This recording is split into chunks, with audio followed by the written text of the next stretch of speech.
One. And remember, if you mispronounce Arkansas, you're being racist towards indigenous peoples. Damn, that's so much better than what I was going to say. Hi. Hello. Welcome to our gathering of heroes. These are the would-be heroes of the world of Greyhawk, a Dungeons & Dragons fantasy world created more than 50 years ago by some gamers whose legacies live on to this day. We are honored and proud to take up the D&D banner and share our 5th edition, 2024, plus a bunch of homebrew, Greyhawk story with you. As a warning, this is a game that can explore mature themes, and while we will be specifically avoiding some topics, the game may still include body horror, gore, violence, loss of character agency, gaslighting, mind control, or other topics. Our players have discussed consent and boundaries, and collectively avoid situations that may be triggering. Players will always let me know if anything is uncomfortable by using yellow and red cards in our private chat. If you as a viewer ever feel uncomfortable or triggered, please pause and step away.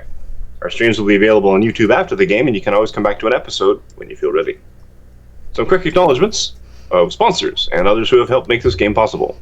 Roll20, a popular browser-based virtual tabletop platform for TTRPGs and board games. Demiplane, a platform that connects TTRPG fans to make games better with high-quality tools.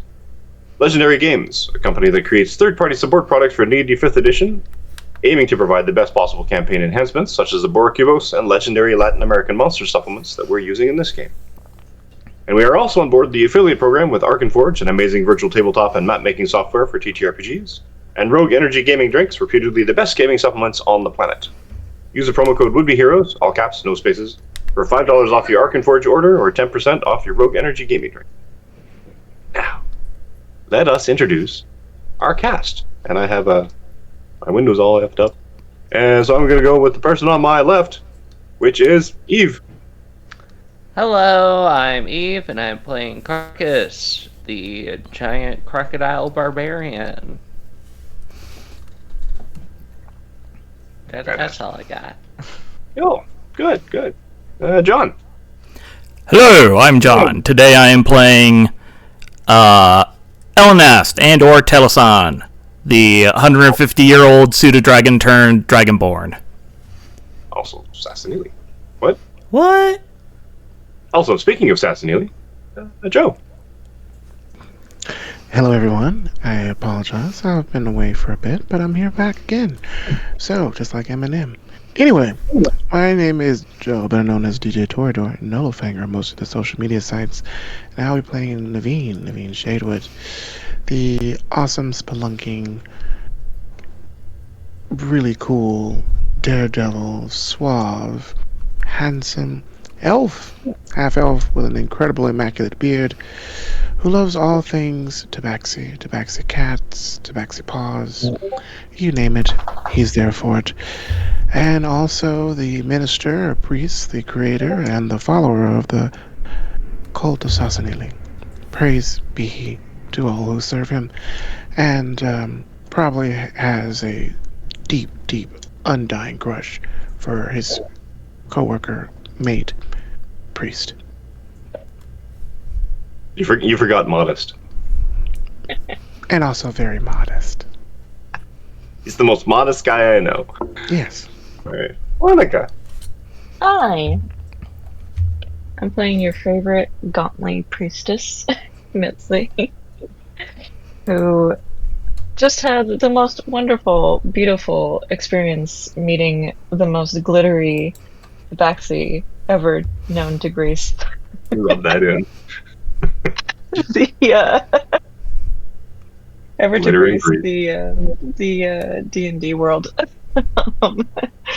And is carrying bags for everyone, so I can't wait to hand those off to, or at least one of them off to one of our players. Alejandro. Hello, ladies, gentlemen, elves, gnomes, halflings, orcs, dwarves, am I forgetting any? Dragonborn! There we go. I think I got all of the base. Folk. Huh? No, I'm just doing the ones that were in the base book. The next books come after. You forgot Tiefling. tiefling. I knew I was forgetting one of them. Hello, everyone. My name is Alejandro, also known as the Greedy Dragon, and today I will be playing Priest, the very tall, disturbingly tall human with a mysterious past who tried and failed to buy a displacer beast because I, the player, have a deep love of those psychotic kitties.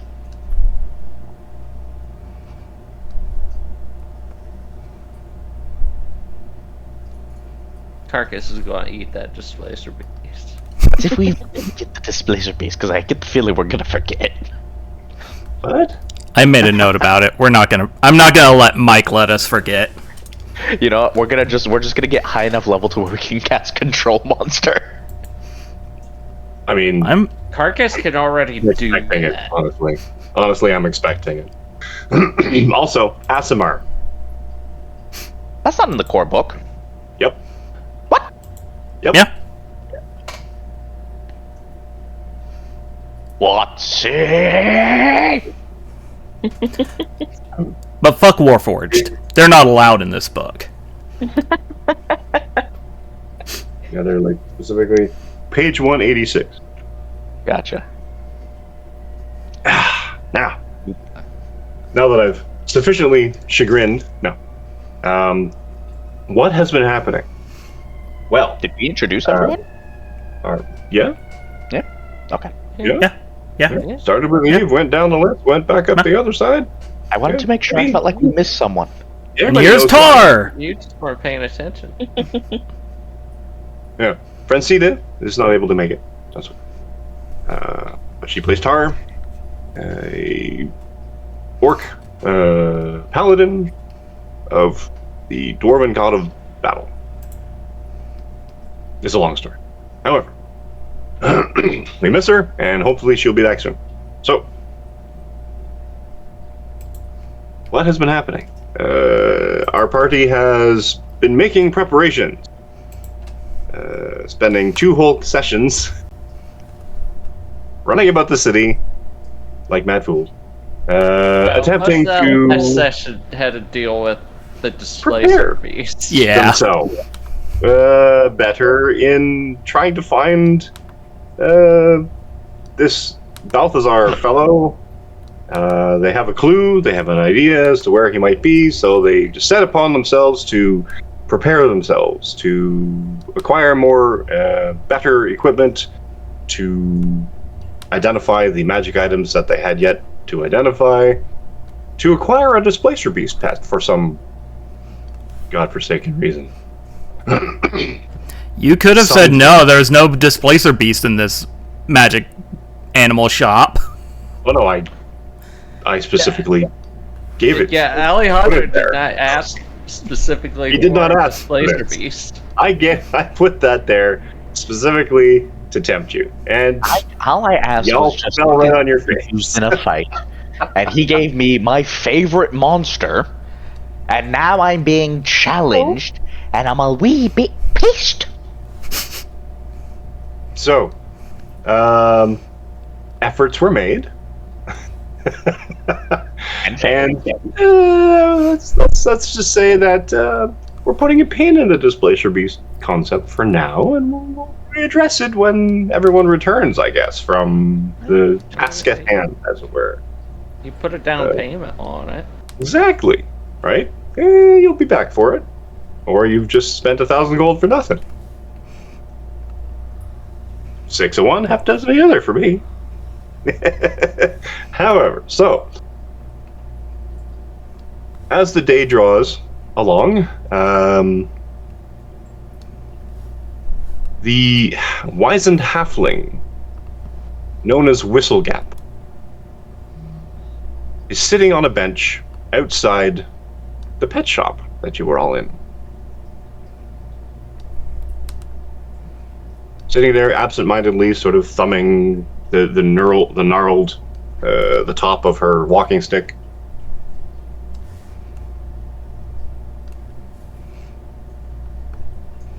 You, and she points the stick at Priest.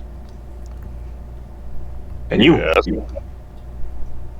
Yes. To Valderosa Manor. What about it? Carcass You'll just be starts coming. walking towards it.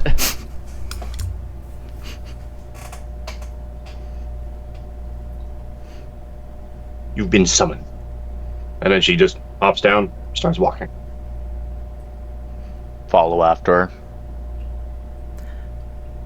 I'll catch up later. I'll see if I can't find Naveen and the priestess. Sounds good. Oh, yeah. Where would you look for Naveen and the priest? They're not looking. Oh, okay. So, yeah, I'm gonna go find other people for a reason.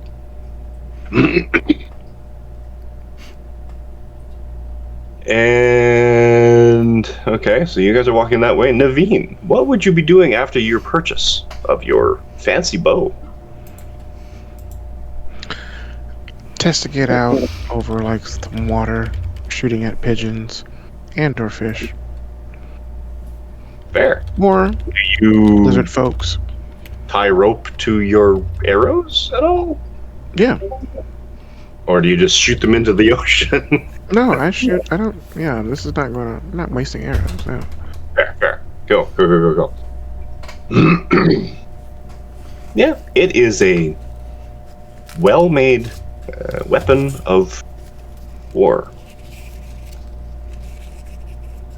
The draw feels good. The wood almost feels warm in your hand. Yeah, it gives you a good feeling. Then, if the quote unquote fish aren't biting or the pigeons have fled the coop, he'll just walk around and go look about and see what else he can find.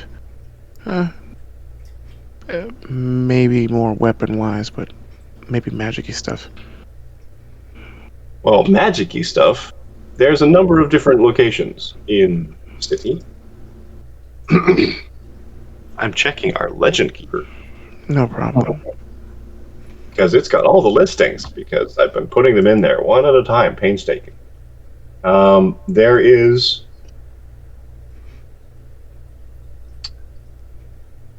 magic shop.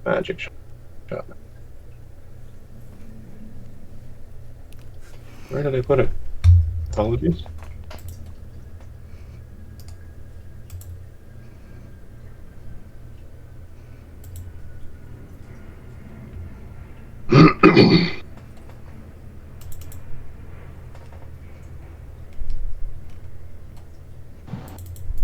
Do-do.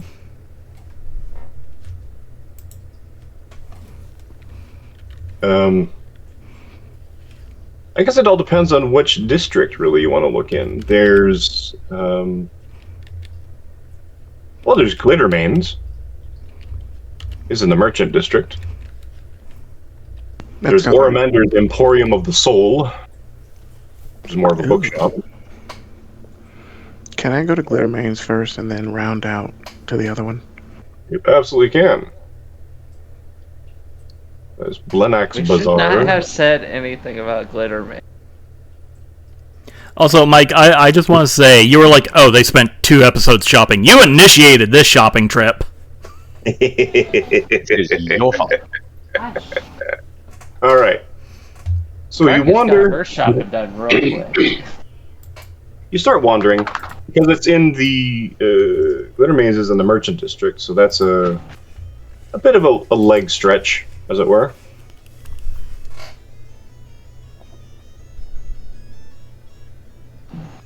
Because you went to that one. Little Sunrises, that's a magical light source place. But yes, merchant district. So you're going.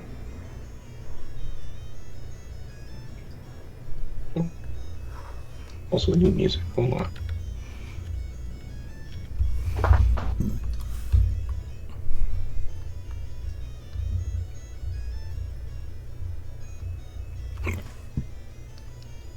All right.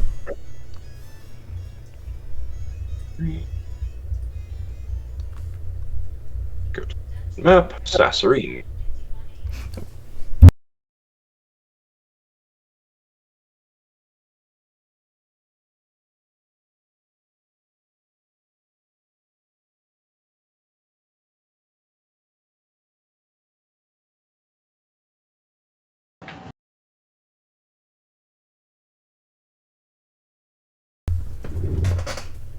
Got the right map.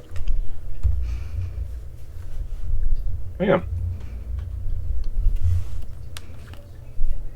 3. Right about there. Oh. In a nice little corner.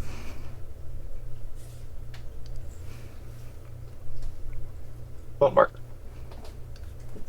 So, not terribly far from where you were in the Champions District. You follow a couple of bridges into the Cudgel District, or you cross the gate into the Cudgel District, cross a couple of bridges, Parrot Street, cross another bridge, and follow... I don't even know if that street has a name. Main Street, I guess, even if it's across the bridge. All the way to basically almost central to the map.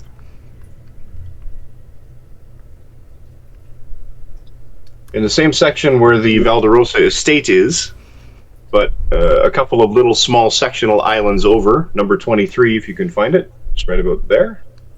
You can see on the map. I will ping it a couple of times. Is a place that is...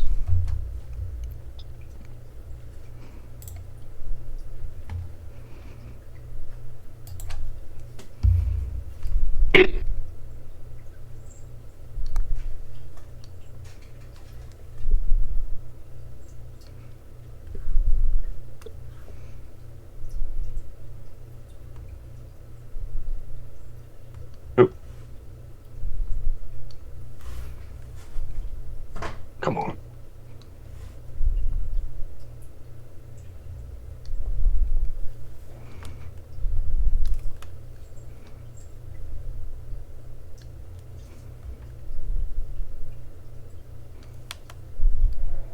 What in the hell?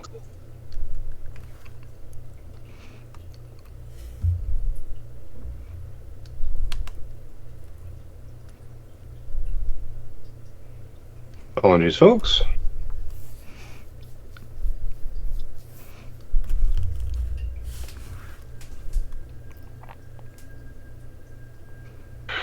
Let me music a little bit. It's a little loud.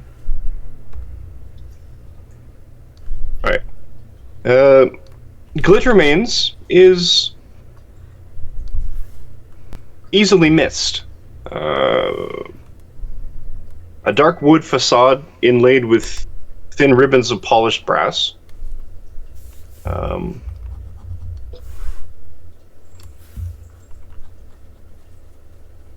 It's a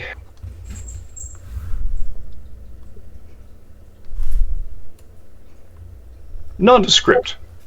He doesn't want to draw too much attention. But at the same time, there's that undercurrent of, look at my building. The doors themselves, as I recall, are inlaid with brass. And do you go in? Absolutely, I go. Go. Inside, there's no desk or counter, specifically. You have a number of individuals sort of moving in sort of plainclothes robes, white robes, moving hither and yon sort of thing, very busy. They have little ledgers and everything else. And there's a sign that says Glittermane is currently out.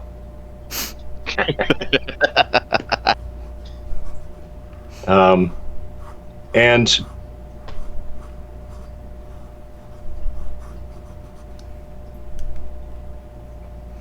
I made him a tabaxi? Yeah. Oops, Mistakes my bad. were made. No, that's right. He's a tabaxi now. He was always a tabaxi. You specifically pointed out he was a tabaxi. Oh, but my notes from before had him as a Leonin. My bad. That is on you, buddy. He's a tabaxi now. Either way. A tall, grayish, tabaxi man, male. Male presenting in a sort of a merchant attire. The doublet, the thing else. Comes up and he says, "Yes. May I help you, Squire?" Hello, I did. Hello.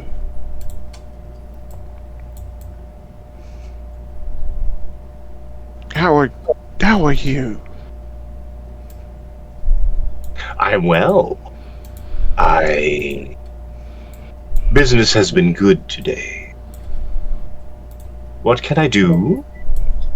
Naveen will saunter over. What sort of oddities do you sell here? Oh, we sell many things. It all depends on what oddities you consider oddities, really. Well, I'll just be brief and frank. I like some magical oddities or entities that could help me with my, with shooting my bow a little bit better. As well as I am on the hunt for lizard folk. Are you hunting lizard folk, or are you pursuing lizard folk Yes. for clandestine reasons? Yes. Excellent. And what would you consider something that you would require in order to make your clandestine hunt more successful? A giant net that has some sort of elemental thing in it that can cause some sort of pain, but not death, but slightly debilitating. You've really put some thought into this, haven't you? I have, yes. Fascinating. I would think that looking for weapons such as that, you would have more luck and shadow shortage. But I came here. It was like I was pulled here by the gods of Sossanili. Of who? It's a god. It's a religious but not religious meeting of strong minds who tell it like it is and support one another. Indeed. I'm even on working having a non-alive entity joining it.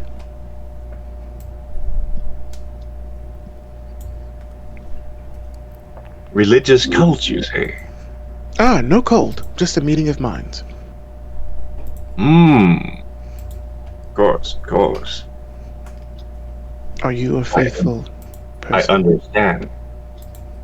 As you are saying. Yes. Sassanili, you say? Yes. Fascinating. And he sort of lifts his hand up and waves, and one of the robed clerks comes up with a red satin pillow with a box. And it's sort of a very dark wood, little brass clasp. And he sort of just reaches over without even looking, unclasps the box, and in it are a pair of bracers.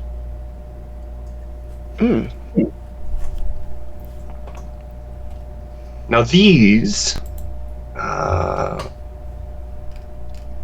will definitely serve your purposes with regards to improving your accuracy, as you say.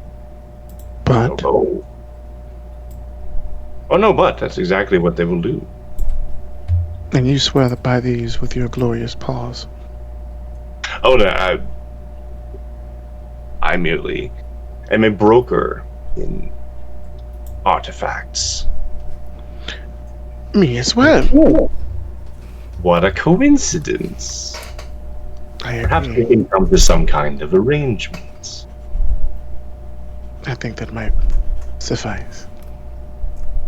Like, say, if you were to acquire any artifacts in your pursuit of lizard folk, I could see fit to possibly offer some kind of discount or trade of some kind for items that you might find useful.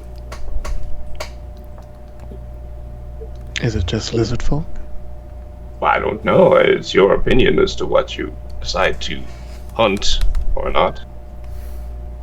I just, for clandestine reasons, no hunting. Of course.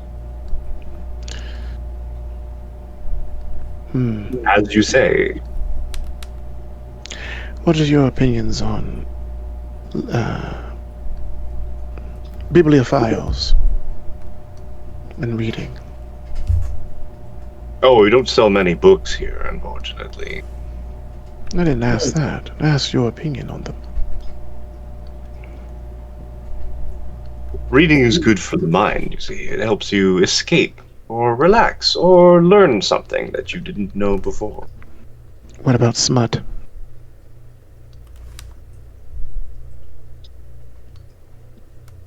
One can dabble every now and then if one so chooses. I'm not going to harsh anyone else's buzz, as it were. I have a book suggestion for you should you ever decide. It's from Shadewood.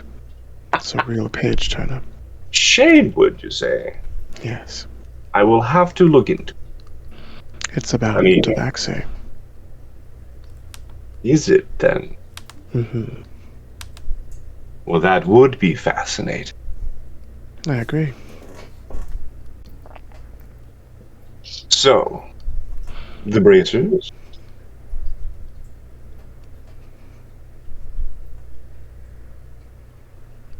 I would be willing to part with them. Quid pro quo, the arrangement of bringing some unnecessary baubles that you otherwise have no use for to my humble shop, and for the recognition of the book suggestion, tabaxi and smut, as it were. Yes. I would be willing to part with these for 1,200 gold.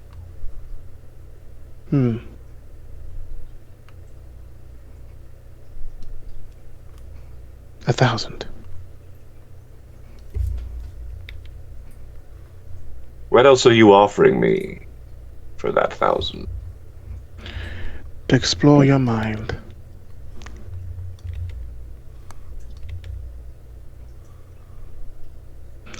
And perhaps full membership into the cult of Sossanili, or even better, Didn't you say it wasn't a cult? I'm only repeating what you said. Clever creature.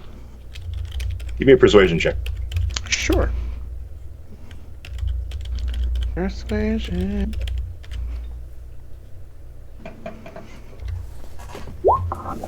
$26. Holy shit. That's a nice whirl. Very nicely done.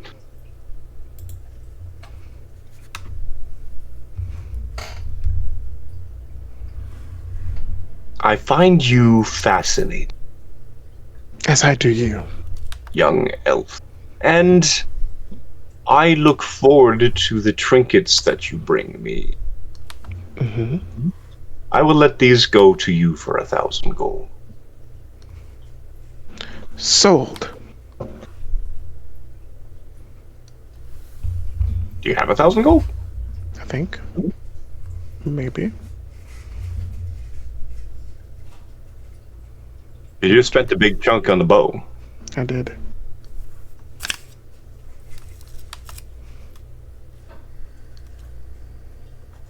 Don't make me Steve this thing, because I will surely do it. Wait, how much did I get? $750, I think, for the bow. I think I have enough.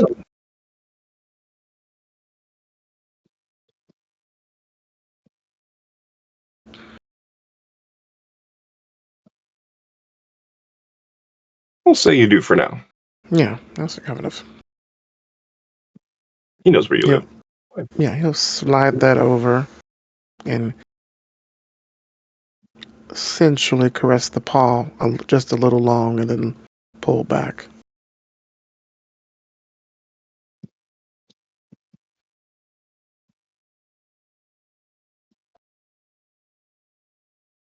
And he smiles, and you can see the dagger-like fang from the one side. And it's very... He's staring through you, or wondering what you taste like from the inside. You're not quite sure. It's been a pleasure doing business with you. Same as well. I look forward to seeing you again. As do I. And he will leave. And you grab the door handle on your way out, sort of feeling that sort of that chill up your spine where that somebody is staring at you. And you look back, but he is nowhere to be seen. And everyone else is just sort of milling about like ants, just moving hither and yon, doing something they're preoccupied with, but he is nowhere to be seen. Okay. Cool. I will add those to your inventory. Yay. Now, to the estate of the Valderosa. Excuse me. The elderly Whistlegap raps on the door. Someone comes, answers the door. She walks in, expecting the two of you behind her.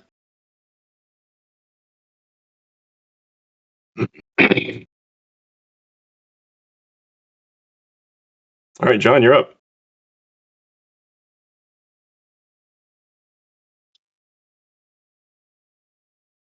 You're muted. God damn it.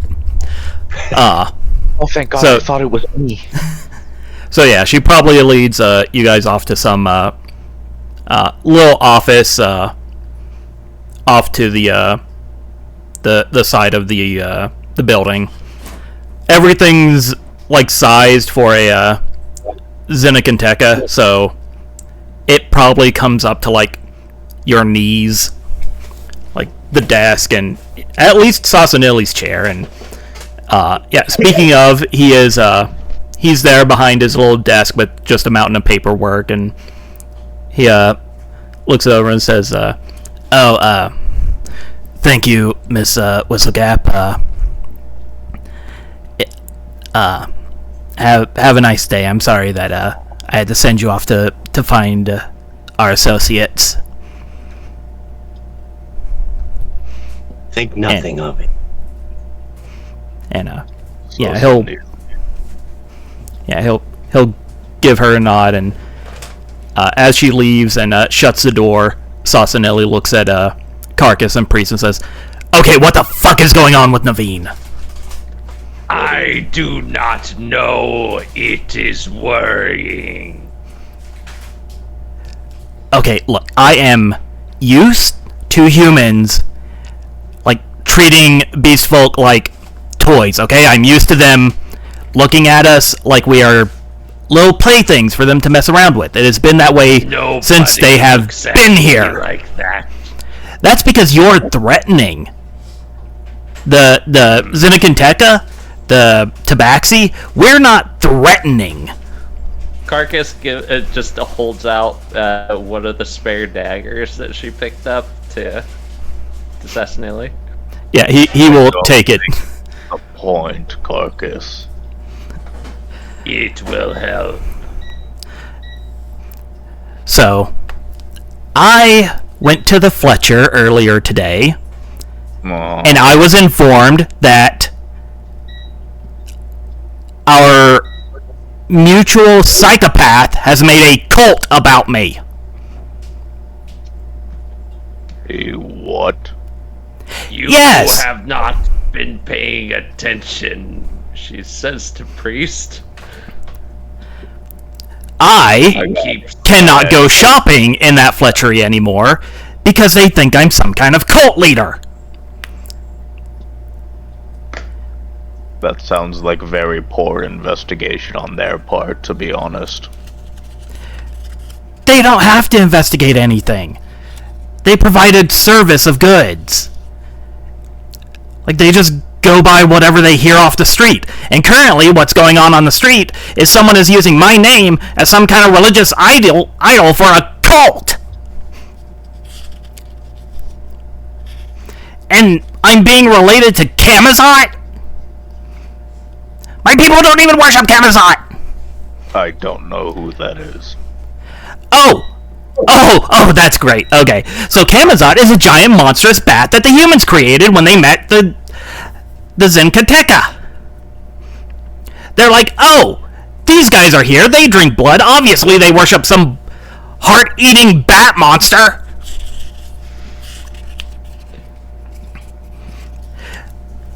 Look, I need you to tell Naveen to knock it the hell off, because this is beginning to affect my life.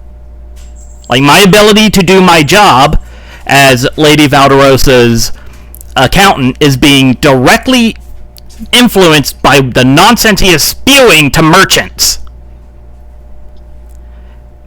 Understood. And that, yes, and for Carcass, this is inevitably going to interfere with the contract, because Valderosa is going to start losing contacts with which she can perform trade with if all the merchants in the city think that she's in line with the cultist.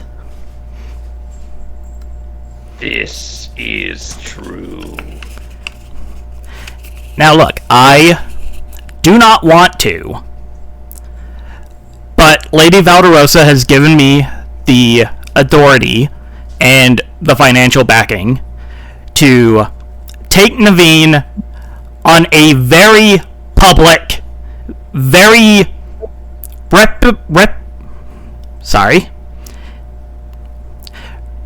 reputationally damning public trial if he keeps this up. I have a question. Yes. Threat to the contract explains why you had Carcass come. Did you need me for something specific? I wanted you because you are one of the more level-headed members of the entourage. I would have asked for Metzley, but the parade's coming up, so I assume that she's busy with her stuff with the church. First I hear. Understood. As far as I can tell, you used to be a leader of some description, so I assume that you knew how to handle individuals like him. Priest thinking back to his past and wondering if wondering Sostinelli is correct but oh so wrong at the same time. I mean, yes, he did deal with people. Yes, he did. I dealt with people of a sort. Kind of. We'll handle So. it. That is lovely to hear. So yeah, just it's not much, but just for the I guess side job for doing this for me. Here's some cash. You bastard. Hey, this is cash from Sassanelli's actual character sheet. So, yeah, he is going to hand... Not the gold that you snagged from the boat. Oh, no, it is. None of us are gonna say anything about that. We ain't So- stupid. Yeah, he is going to pass off 200 gold for these two. Nice, not even the whole amount. Nope. John, Is what's this- your total? Total. Thank you. 50. Looking at Carcass. Yes. What is it? We each get 100. Thank you for bringing us this to our attention, Sasanili. We'll take care of it. Thank I you. was already planning on speaking with Naveen. Okay, that is... I am so glad to hear that. Just thank you guys so much. Have a nice day, and... What? Is there anything else? Nothing I can think of right now. I'll see if I can't push some funds around so that you guys can get your first month's stipend by the time you find Balthazar. I've heard you're pretty close. Thank you. Also, one other thing that was brought to my attention, and he puts out his hand and just says, book. I do not have that anymore. That dragon took it.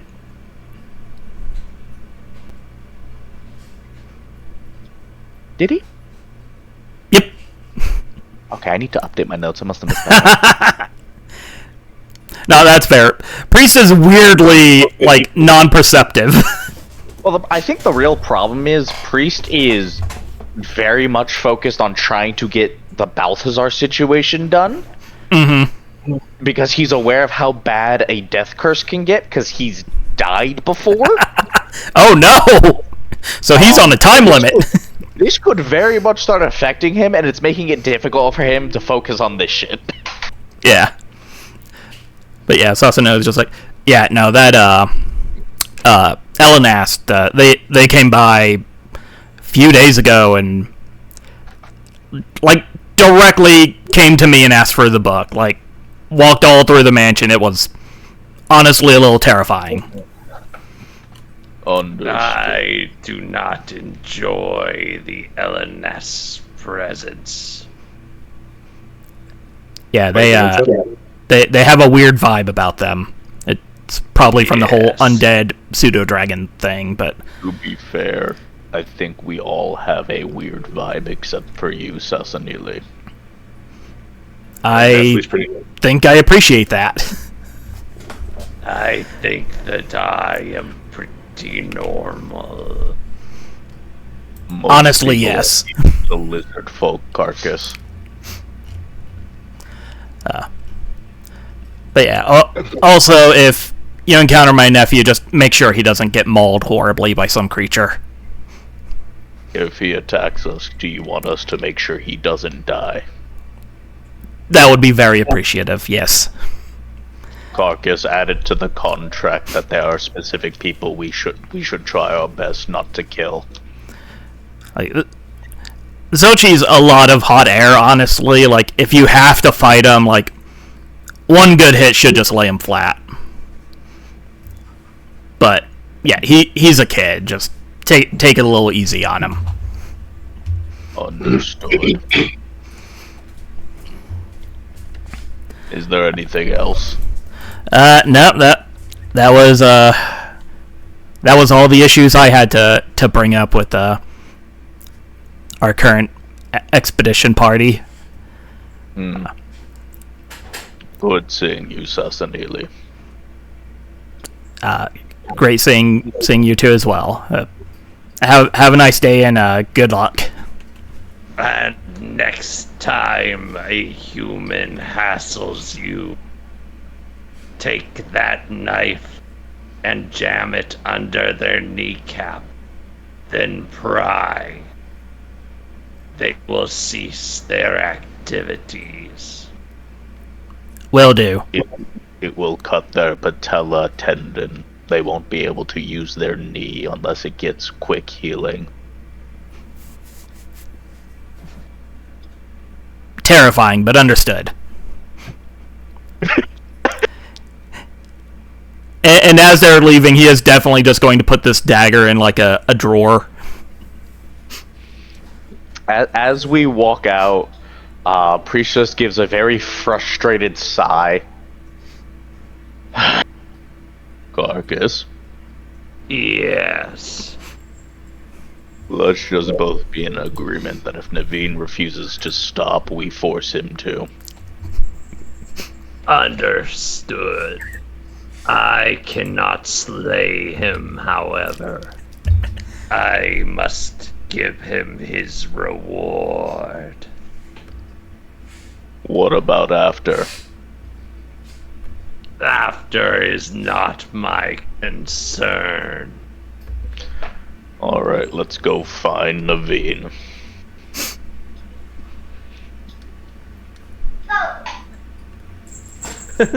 Cool.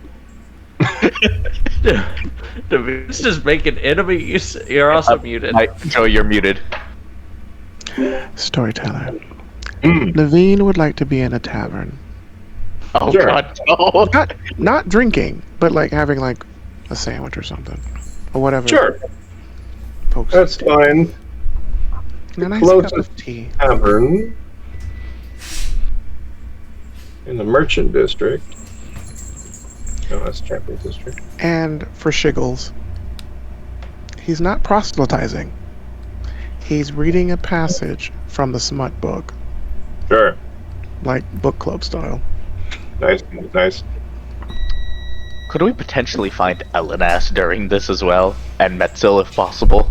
I feel like we need to have a group intervention on this. Oh, yeah. Oh. Yeah. Sure. Yeah. Um, Elenas would 100% just be like, oh, I couldn't find them. I don't know where they are. Alright, what do I got here? If we're in the Merchant District, because 3 of you are at this point, we have the Ticklish Ogre, the Drunk Bear, oh, there's more here.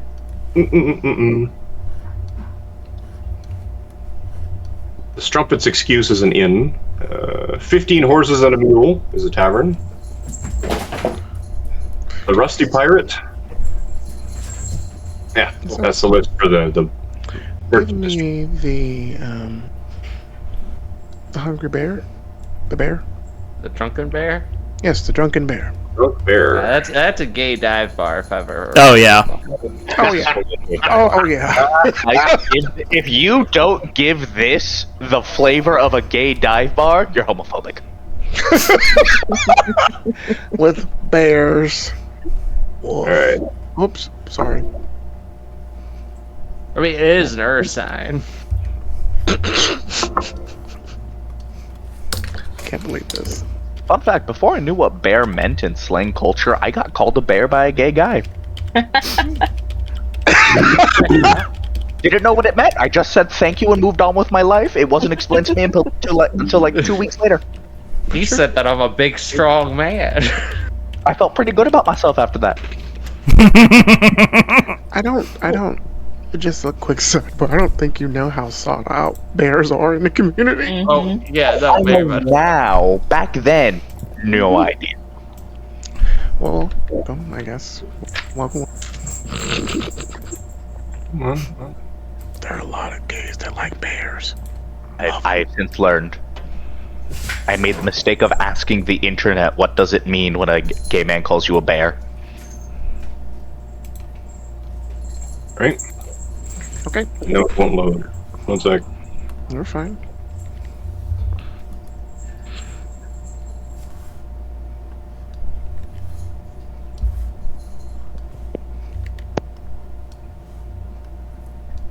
Alright.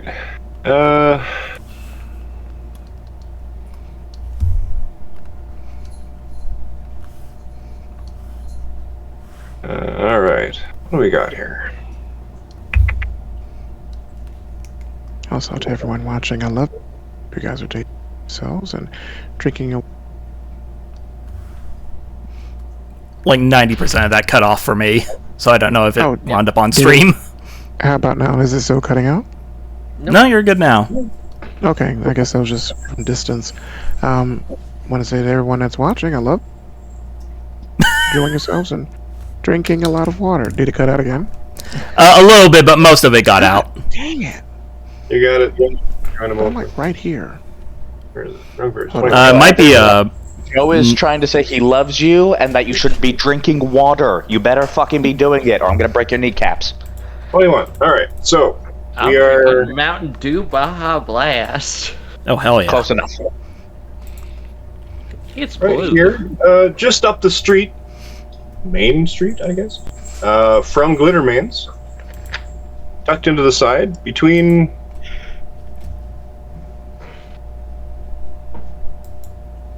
a couple of buildings. The Drunk Bear is the kind of building that looks like it survived 3 fires, 2 floods, and a minor brawl with Destiny. Probably has. It has a swinging sign showing a cartoonishly tipsy brown bear hugging a tankard. Painted with such affection that even the claw marks on the wood feel welcome. The bar itself, inside, cozy. You smell when you walk in the smells of spiced rum, roasted nuts, and sandalwood. It's built very strongly from the inside, thick wooden beams, and each beam has on it a collection of carved love notes. And attached to the beams are old ship banners hanging from the rafters. The walls are covered in mismatched art. Sailors' tattoos on parchment. At least you're hoping it's parchment. Love letters, portraits of handsome adventurers, or may not be still alive. And a robust male-presenting fellow, just arms like tree trunks, big red bearded, smiling, burly fellow, and with more tattoos on his arms than bare skin. What can I do for ya?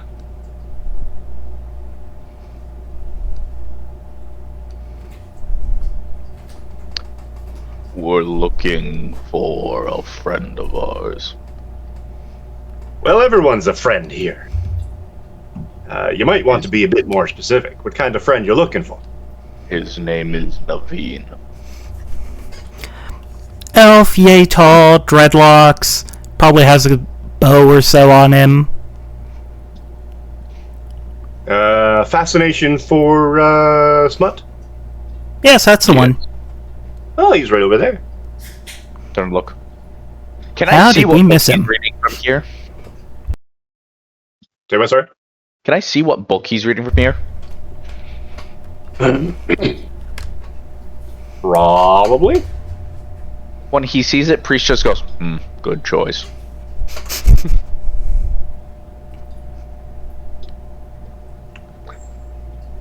As we all walk over for this intervention. Have either of them told Ellen asked what's going on? Priest would have explained it. Okay, they are Would giddy. not have. Naveen. So, once he decides to take his paws at the neck of this person and says, Naveen. your life is expensively exquisite, like the best I'm gonna port close the wine. book. Front, Carcass just clamps her hand onto Naveen's shoulder. in front of like all the other people. Yeah. Could we please have the table for a moment? I say to everyone else. That means leave. Politely. Give me an intimidation roll. Marcus, what is your intimidation score? technically 0 unless I rage. Alright, I have a +5. Do you want to give me advantage? Yes. Alright, that's a 15 for a total of 20 for the first roll. Okay. And we're going with the dirty 20. The other one was a 1. Everyone's sort of like getting the sense that something's going to be happening. They're sort of like backing away. Hey there! That a very tall man and a very large lizard folk woman are kind of frustrated at the moment. Joe, you've got like background stuff going on. Oh, The bartender steps out from behind the bar with his arms crossed, and he's got a very intimidating great club, sort of leaning on it, with one hand sort of on the pommel.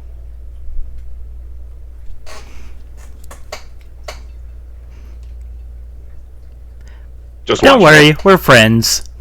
I'm gonna sit down on the table next to him.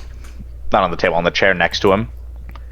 Naveen, you have been causing some problems for the group.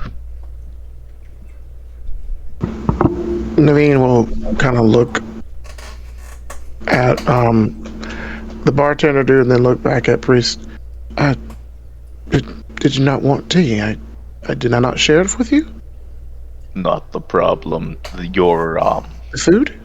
cult of Sasanili. Oh, what about it?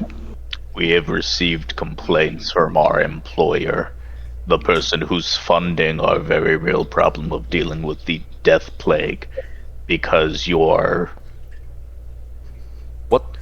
question, what is the word for evangelize? Your evangelizing is affecting the livelihood of business deals and one of her employees. And Sassanili does not enjoy it.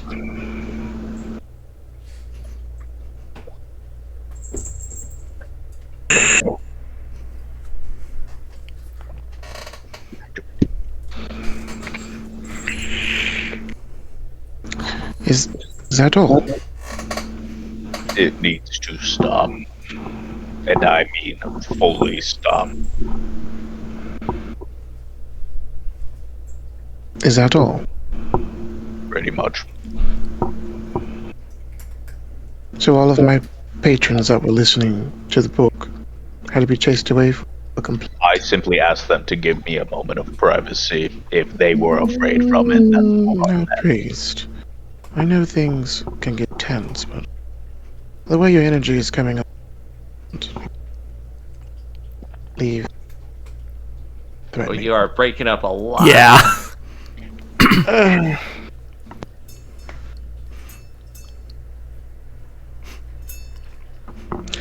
This is better. yes. So far. Okay.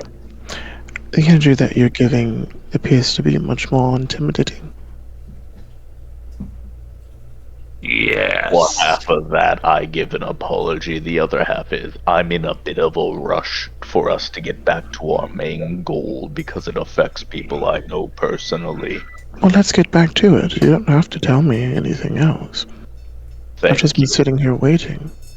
Can I roll an insight check to see if he's actually going to stop the evangelizing of Sasanili, please?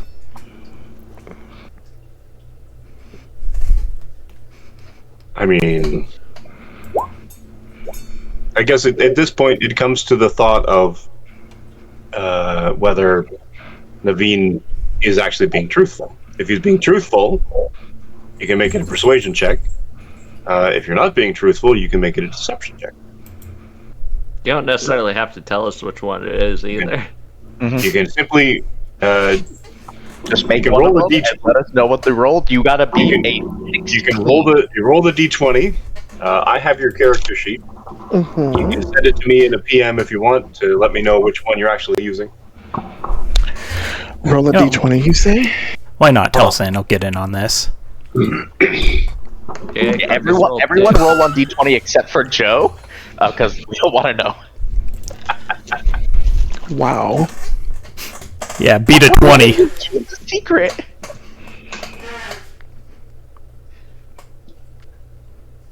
I can't see that. Oh, can Oh, you're holding the D20. I can't see Yeah. the number. Ooh, a physical roll, ladies and gentlemen. I'm just gonna do it off here. Hold on.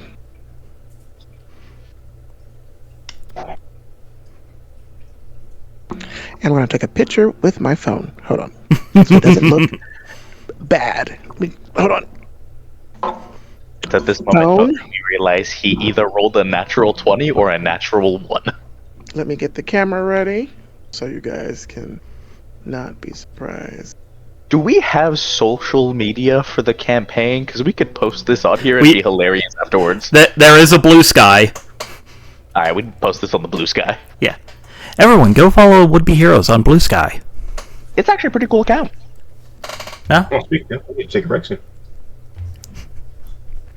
Alright, so what are the numbers he has to beat? I rolled a 16 for my insight. 11. 20. Boo. A pretty good, solid range. I am sending Okay. this to you, Mike. Okay. Direct message. Yep. Okay. It's not going to take long. Did the child just yell fuck? Okay. Asking what this is. Oh, okay. That. All I heard was fuck. Yeah. No, my child does not curse yet. Yet. Yes. There's still time to Understood. teach him. Can you give me the box? Okay. Okay. And there's the other part of the message. Yep. Got it. I have your character sheet up in front of me. Okay. Also, interestingly, you can, if you choose, anybody, when you click on the bottom left-hand little dice icon in Mhm. D&D Beyond, you can hover over the dice, you can click on the dice, it gives you the option with a down arrow to select not to everyone, but you can send it to yourself, or you can send it to the DM. Oh. And I completely forgot about that. No, Completely. I just remembered it myself.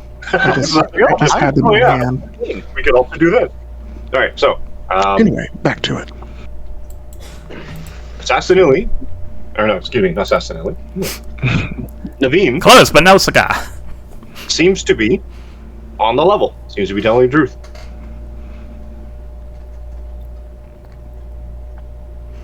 Okay. Thank you, Naveen. We'll let you get back to your book club now. Also, good choice of book. You see Naveen take the book and... Well, it seems to be now. So Oh, Hey. again. Just it completely seems to shut up. be... It seems to be that there's no audience anymore. And everyone appears to be angry. So, I'm not going to read anymore. Let's go. Where's Methley? Also, is good. She's doing priest work. Caucus, your hand on my shoulders. Go. Yes. Oh, you... Do you fancy me? No. Then you've been on my shoulders for quite... So I was just making sure. Yes. Carcass, you can let go now. Carcass releases. I lean over the lane. It's a lizard folk thing. You have to be extremely blunt. Otherwise, they might not get it. So she likes me. No, she was No. 100% that there's no attraction. No, it's fine. I don't mind. It's fine. All Just right, add that to the list. let's go find Metsili. As Carcass and Priest start herding us out, Elenast is going to hold Naveen back probably a couple yards and lean in real close and say, "I really hope you're lying. I find this hilarious." And then they will continue. I'm gonna kill Allison. I'm gonna kill Elena. I'm gonna murder this man, this pseudo dragon, so fucking bad by the end of this campaign. Listen, all I'm saying Love it. is He's literally just done Carcass does Yep. not have any obligation to keep Elenast alive. And she does have to keep Naveen alive. She does not need to be in one piece. Also, I would like, as we're walking, to take this moment to explain to Carcass the situation we are in with the death curse. She's got a brief rundown of it. Yeah, I think he's mostly doesn't just know checking the to make sure details. She's not very concerned about it. She does have to help you solve that problem, though, because that is the most pressing issue. That is something that is keeping you all here. Also, for the audience, I, John, do think Naveen's psychosis is hilarious. Yeah, let's. But playing to character, all Sasanili is of furious. all of our characters have various reactions. We all think this is hilarious as shit. Yep. Great. So, the bartender, before you all leave, you all sort of get up and you start shuffling out. It's like, wait. Yes. I'm detecting a little bit of tension, and I would like to address that because nobody leaves my bar.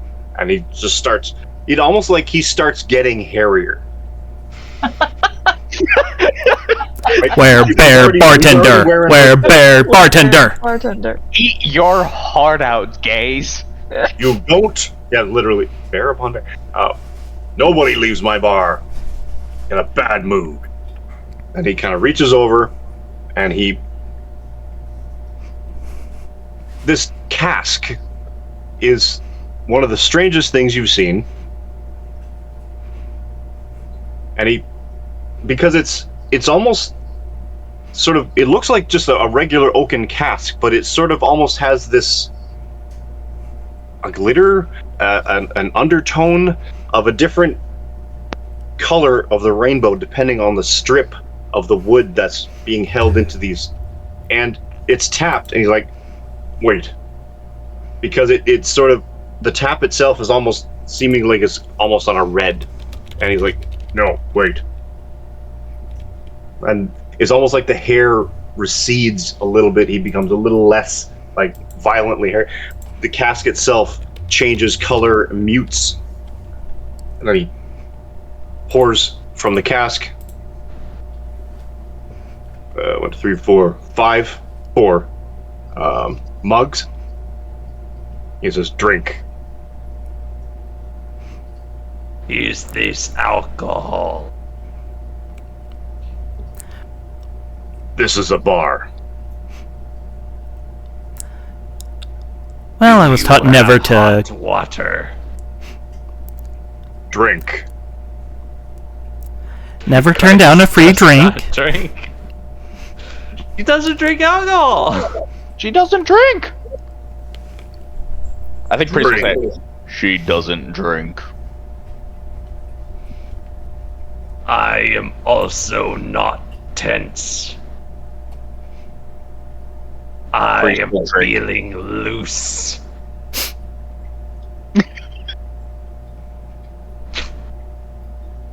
She says, standing there very rigidly with like the exact same expression she always has. And he holds out his hand. Carcass takes his hand. Give me a strength check. Deal. Can I rage first? If you really want to. I kind of want to. Do it, do it, do it, do it, do it, Yep, do we're it. activating rage. I need to stop being the shit stirrer. The meta shit stirrer. I can't Well, be that's the good because I rolled a nat 1 on there, so 16. That's So your now we have to one. find Metzley because Oh, no, Carcass's hand is It was a broken. nat 1 and a 10. I roll with advantage while I'm Yep. raging. And you feel the blood surge in your body. The tension just gets like 3 times as bad, and you're just like, "Ugh," and you cannot move this hand. And his grip is on your hand. It feels like it encompasses your hand. And he never blinks. You seem tense. Maybe you should have a drink. I will take hot water.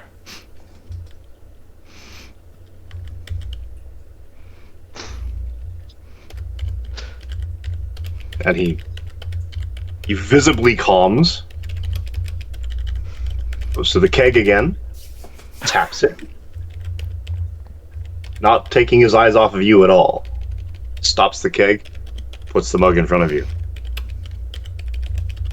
What does it look like? Looks like water. With a little steam on it. Alright, yeah, no, she downs it.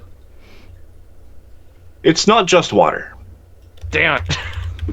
It also tastes like honey. She's been bamboozled! Okay, that's not too bad. Honey's So not it's a sort of a honeyed, not a rum, more of a tea. There's no alcohol in it, but there's a bit of the. It's a tea with lemon. It's tea, a honey tea, a lemon tea with. It's honey water. Honey water. Honey water's fine. A honey lemon water.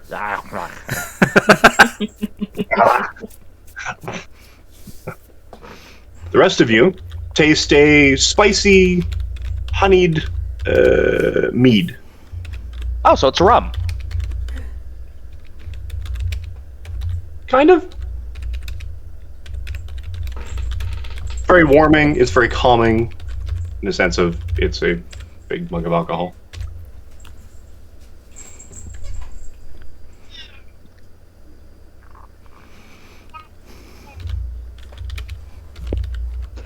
Naveen's like family here. He reads all the time. I hope whatever he was reading isn't upsetting. No. No, there was merely a message from our employer. He is not allowed to start any cults involving our employer or her employees. What mischief have you been up to, Naveen? Nothing that I've considered mischievous. I've done some shopping, and I came here for some spiced tea and a drink, and something to eat. And that's where I've been for most of the time. I haven't done anything illegal, robbed anyone, hurt anyone, or anything. This is what you always say, Naveen. But it's true. I haven't. Plausible deniability. Is there evidence Very of a well. crime that I've committed? Defamation is harmful. Off with you, boy. Defamation is a bit more complex. It's like if it's... Whatever. Off with you, boy. Come back. Tell me more tale. I shall. Yeah. Gargus turns around and walks out.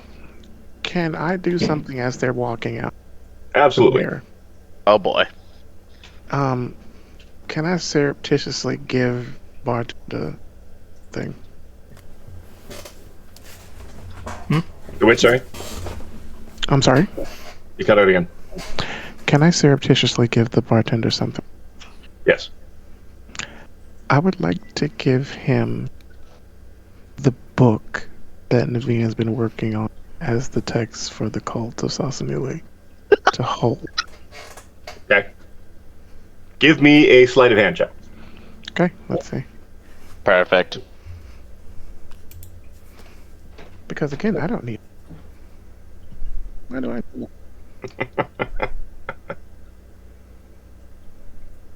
Is that sleight Should of we hand? roll Sleight of perception? hand, yep.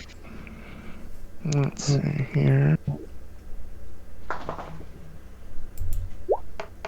There you go. Damn.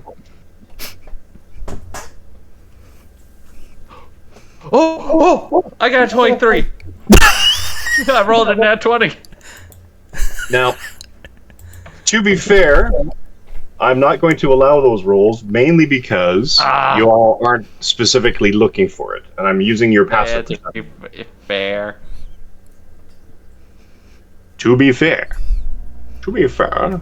Ah, I suppose But that's that is fair. nat 20. Did I see something else of interest? Like as I'm walking out of the place, a shiny tuppence upon the ground. Oh, look at that! Carcass spotted a level up. right? No. Let's see. Just might get my extra attack. Can I find a level up?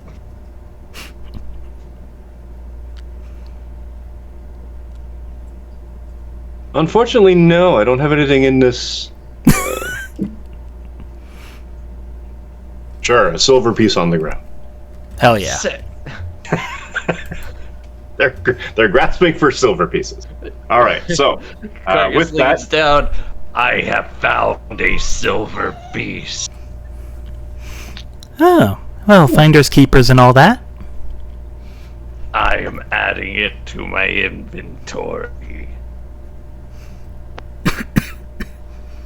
all right. With that, and everyone leaves. With Metzley doing her priestly duties, we can take a long rest and renew again in the following morning after we take a break. Yay! So, everybody get up and stretch, bio break, hydrate, get some snacks, bring some back for the rest of us, and we'll see you in 5. Take my. They're back. Take a poop.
we ready?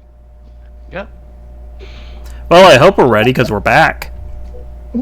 And then What? that's when you find out you have to pull it all back to get. Oh, hello. Up.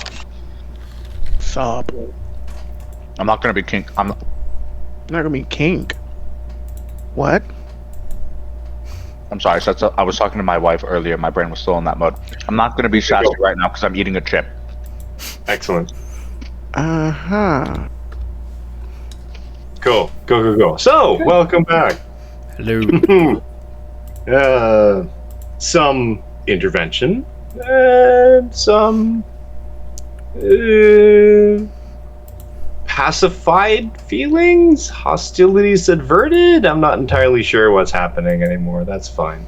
It's only taken 18 episodes. This is a new record for us, I think. So, that said, everybody can do a short rest, or long rest, excuse me. Get back any hit points you're missing, lose all the temporary ones, etc., etc. Dang it. You'll get them back, I'm sure. As you spend a fairly, somewhat of a restful evening, I guess, in the knowledge that you will soon be chasing down this lead and finally bringing Baltazar Valderosa to justice. At least. Yeah. If he Sure, lives- that's what you'd be thinking if you were actually heroes. Well, justice means a lot of things to a lot of people. Exactly. There's justice, and then there's Injustice. everybody else. Ta-da-da. So you meet fairly close to just after dawn. The sun is coming up. The sun is warming, but you still have that coolness off the ocean water from the night. And the ship itself, called the Sea Wyvern, and is bustling as the crew makes ready, gets it ready to disembark.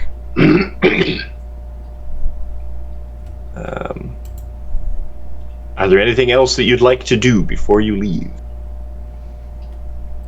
No. We are ready to get the heck out of here.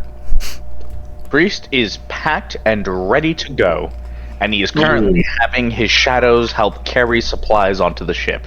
Are we still in the tavern, or we've walked out? Nope. You're long gone. Next day. Okay. Oh, okay, gotcha. Next morning.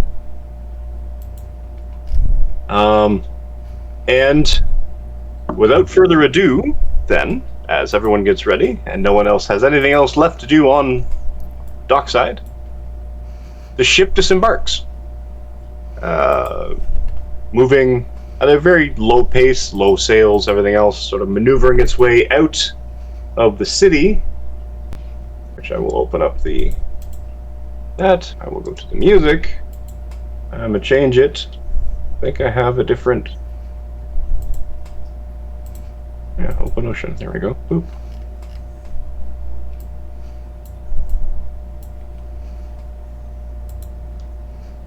I will get rid of that music a little bit.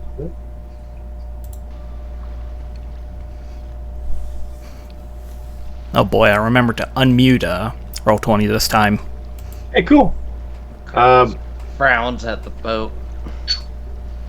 You cannot tell. Her face looks exactly the same. Exactly. I've opened up and I'm going to show it to players. Boop. Big old map on the front, or on the page itself.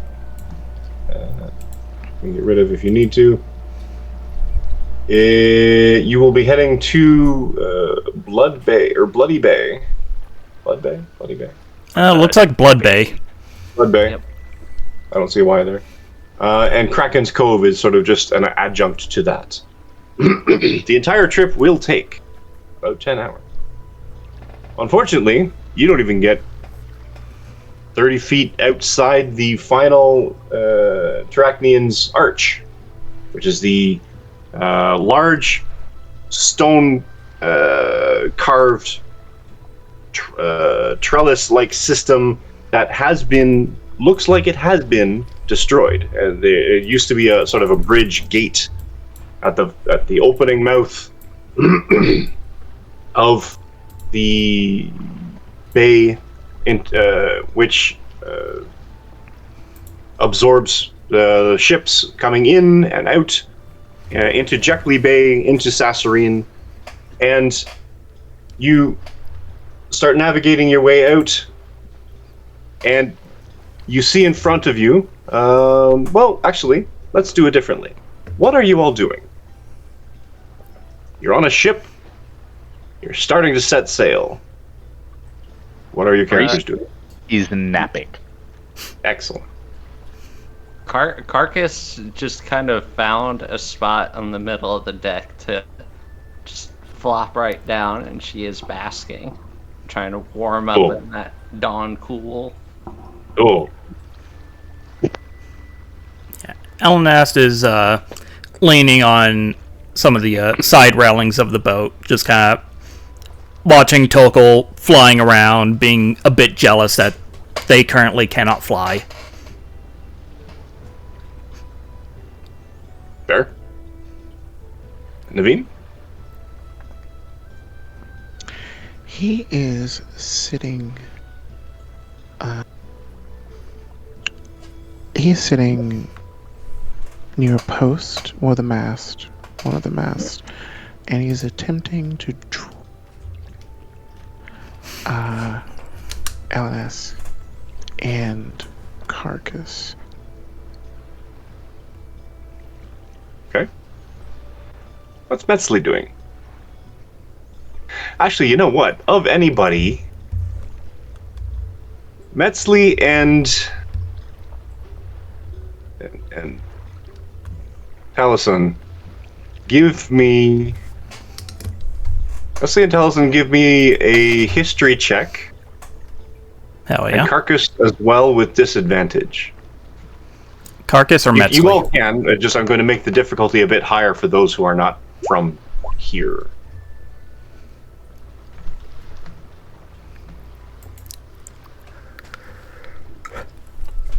Well, I rolled a 1 and a 4, so 1. Excellent. I mean, even the 4, not gonna, yeah. No.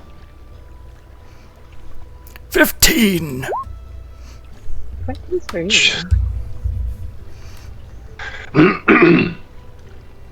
A memory suddenly comes back to your brain, Metzley.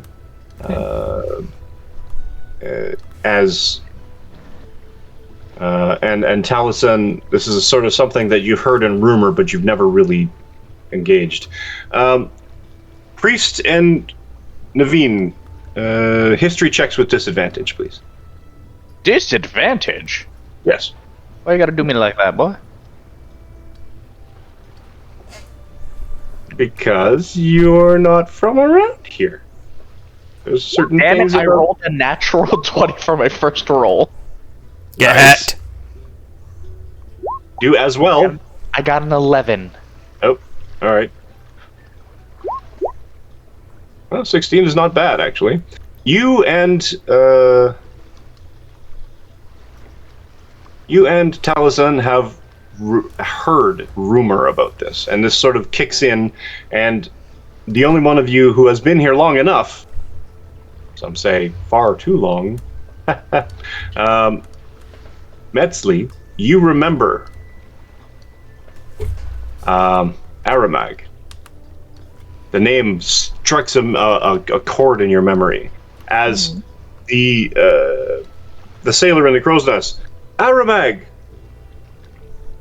off the port. Like, and the other guy's like, "Yep, all right, I'm on it." And he runs up the stairs with a small sack that's jingling, and he just sort of like chucks it over the side. You remember Aramag. Aramag is a dragon turtle. Oh.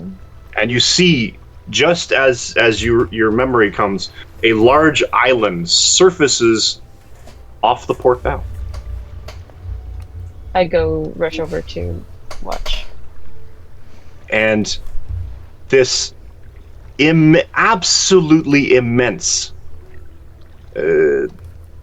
barnacled, scaled tortoise shell with this gigantic, massively muscled head of a dragon turtle with one blind eye. Do I Comes know up. of this turtle through Aramag has been knowledge, in the or have I met harbor. them? You haven't met them. Okay. Aramag has been in this harbor at least 100 years. Okay. And it's become a practice, and it's all coming, remembering, it's like, oh yeah, I'm sailing now, I have to do this. It's a practice that a ship leaving or a ship entering the port. Thing's not focusing on. A ship leaving or entering the port throws an offering to Aramag, Right. or gets sunk. Right. Do I remember what they like as an offering? Usually a small amount of gold. Oh, perfect. Okay. I am going to. Is everybody else kind of watching me go towards this? Well, some of the sailors are like, I actually hadn't even thought it, and sort of like, and one young sailor was like, "That's Aramag." Yes, we must. How do we- make an offering? And the other sailors are absolutely nonchalant about it, like they've done this 100 times. Yeah, I start to pull out some gold. Oh no, it's fine. It's a standard fee per ship. Oh. So we had it covered. It's been anticipated. The Lady Valderosa worked it into the agreements and everything. It's the price of doing business in the harbor. Mm-hmm.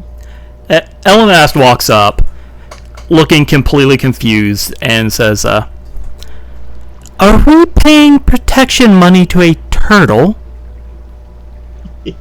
Yes. It is a being. I mean, of great import. it's a turtle. It Does is. does Priest know what a dragon turtle is? You probably heard rumors. Is not that a just dragon turtle? Turtle. It's the dragon turtle of this area. Just as my place is with the priestesses of Metek and helping to ferry souls, this dragon turtle helps to ferry vessels. I don't Or at know, least the ferry, allows for passage. but a good question, young squire. It's not so much protection as it is. A protection I guess it is racket. protection. It I very mean, much it's like The trade-off gods. There are some is that- gods that will just smite you for no goddamn reason. And What if you don't, god? It's a turtle! but I'm just saying, Elenast it's is- an analogy. he can hear you, and the Elenast trade-off is gonna that squint at the captain and then go over to the railing facing the turtle. And in Draconic say, "Hey! How much you make through this racket?" God, no one understands customs or seniority. Hey, this turtle was not here the last time Elenast was here. Look, Priest That's was fair. going to be very respectful. He was going to offer to help. I had a whole plan. Eleanor decided to speak a language no one else talks in. One other person talks. Antagonized. Yeah, Carcass knows Draconic. Carcass is lying on the deck and just like, what? A dragon turtle? What? You're challenging it? What? Yeah. Why are you Shakes your yelling head. at the dragon turtle? All we had to do Because was I... Oh no, I know that accent. Carcass is speaking in Draconic. I forgot Kirkus sounds like that because of her accent. Very genteel. I'm merely asking it how much it makes doing this whole demigod protection racket. Because I have never heard of this being. It makes as much as it wants. It is a dragon turtle. Fair enough. Meanwhile, the rest of the party is just saying... I lead over to Metsule. It's like, am I the only one who notices that Carcass's voice sounds a lot smoother when she speaks like that? It We all have Just our preferred, well, our languages that are more natural to us than others. See, the difference is that the city of Sassarine has not had a pirate attack in the past 50 years. So it's a and I mean no disrespect when I ask this. So it is a protection racket that actually provides protection. We're happy with it. It's a small price to pay for literally no pirates. Again, in Except for Draconic. How many pirates you kill a month? Is Elena just planning like for future financial endeavors? Maybe? For those who want to see something look really cool, look up Fizban's Treasury ancient dragon turtle art. It is fantastic. Oh, yeah, speaking of art, yes, I should give you a photo. Where is he? Yeah, that's all pretty cool.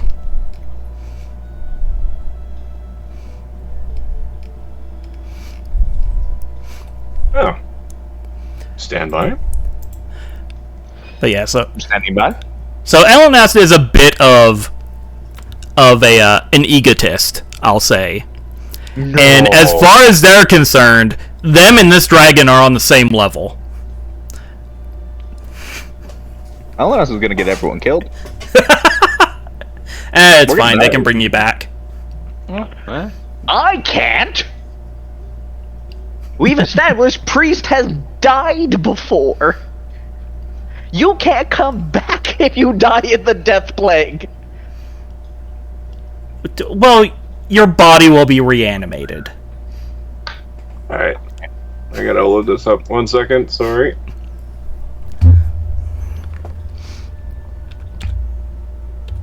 Oh, it even gives it sort of an image for scale.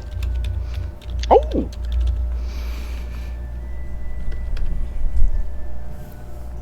Okay, that there. Sure. Close that. I put him. There he is.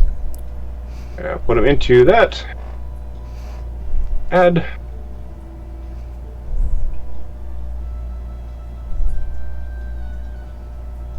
Come on.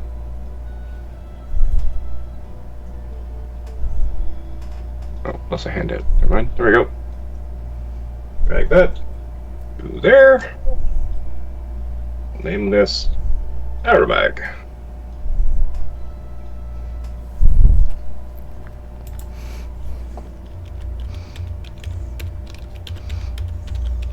Scale.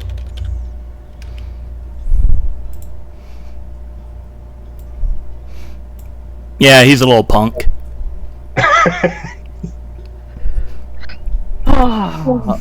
Mike, are there any other?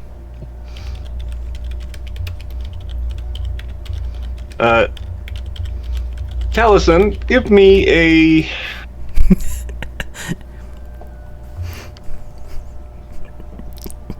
Are you trying to be challenging? No, they're being very honestly curious. Give me a persuasion check. Persuasion. Oh, that's not trained. I should train that. Excellent. That's a nat 20. Natural 20. Okay. Jesus. The boat that you're on rocks and swells. And suddenly, Carcass, you're shifted off to one side, some rope and a barrel comes tumbling down the thing at you. Everyone else is sort of thrown out of their bunks as Aramag pivots in the water to face you. And you can feel the heat just from Aramag breathing over the ship. Yeah, they're gonna take as much as I want. Oh, that's a pretty good racket. Well, carry on. Marcus is scrambling up and just says, "I told you so." Like, what are you doing? And I think she's just going to place that giant miniverse right on Talison's shoulder and yank him back. Yeah, you could probably like grip half their torso doing that. Just like, It's very tight. You feel like your collarbone's about to break. Stuff in the bag. well, I suppose we'll leave you be then. Have a nice day. And the entirety of the creature sort of slowly sinks under the waves. The last thing you see is this scarred blind eye, but it still feels like it's boring a hole straight through you. As the last thing is like blurp, and then the whole thing sort of just sinks under, and the ship itself is sort of buoyant, bobbing on the water, and then gets a push of water behind it, and you basically, it's almost like you hit the accelerator. You're all snapped back a little as the ship itself sploosh and gets a bit of a jaunting shove in the direction you were moving.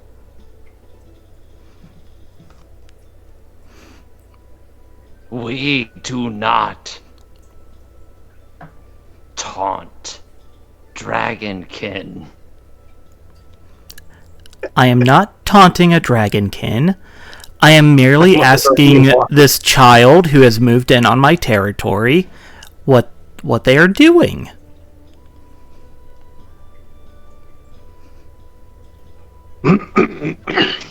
Sure. I'm You're immortal now. Yeah. They're immortal with zero self-preservation.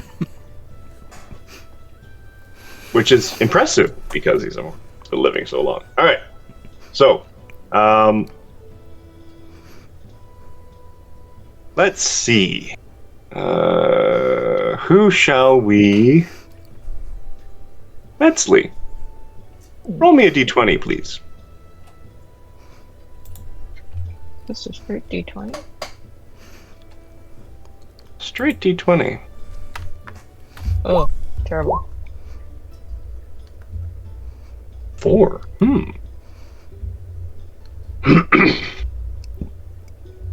All right.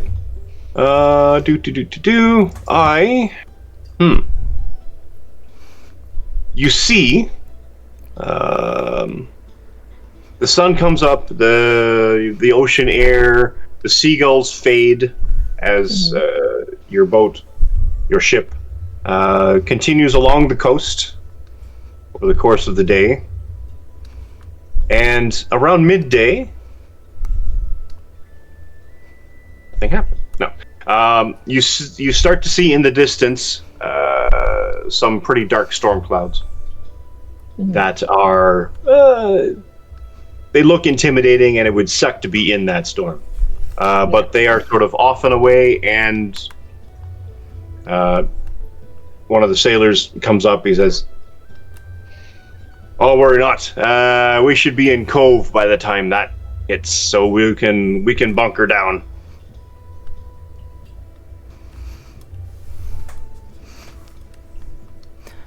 This Balthazar we're all after, he's not some form of weather wizard or anything, is he? Because I'm already pretty tired of his little tricks and japes.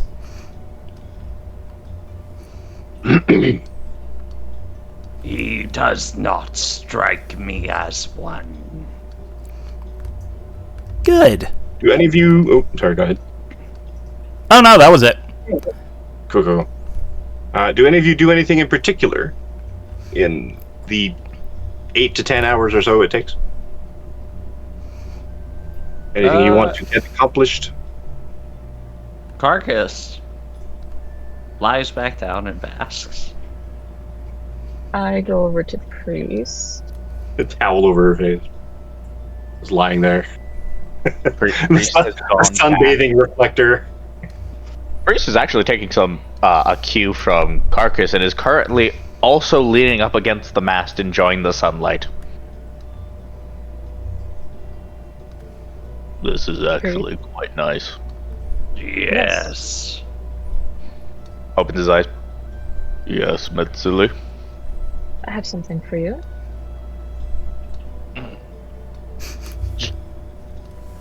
Starts standing up and, like, to keep in mind, just his torso when he's sitting down is almost as tall as her. Yes, that's exactly why I needed you. Yes. And from behind my back, I pull out the bag of holding duffel.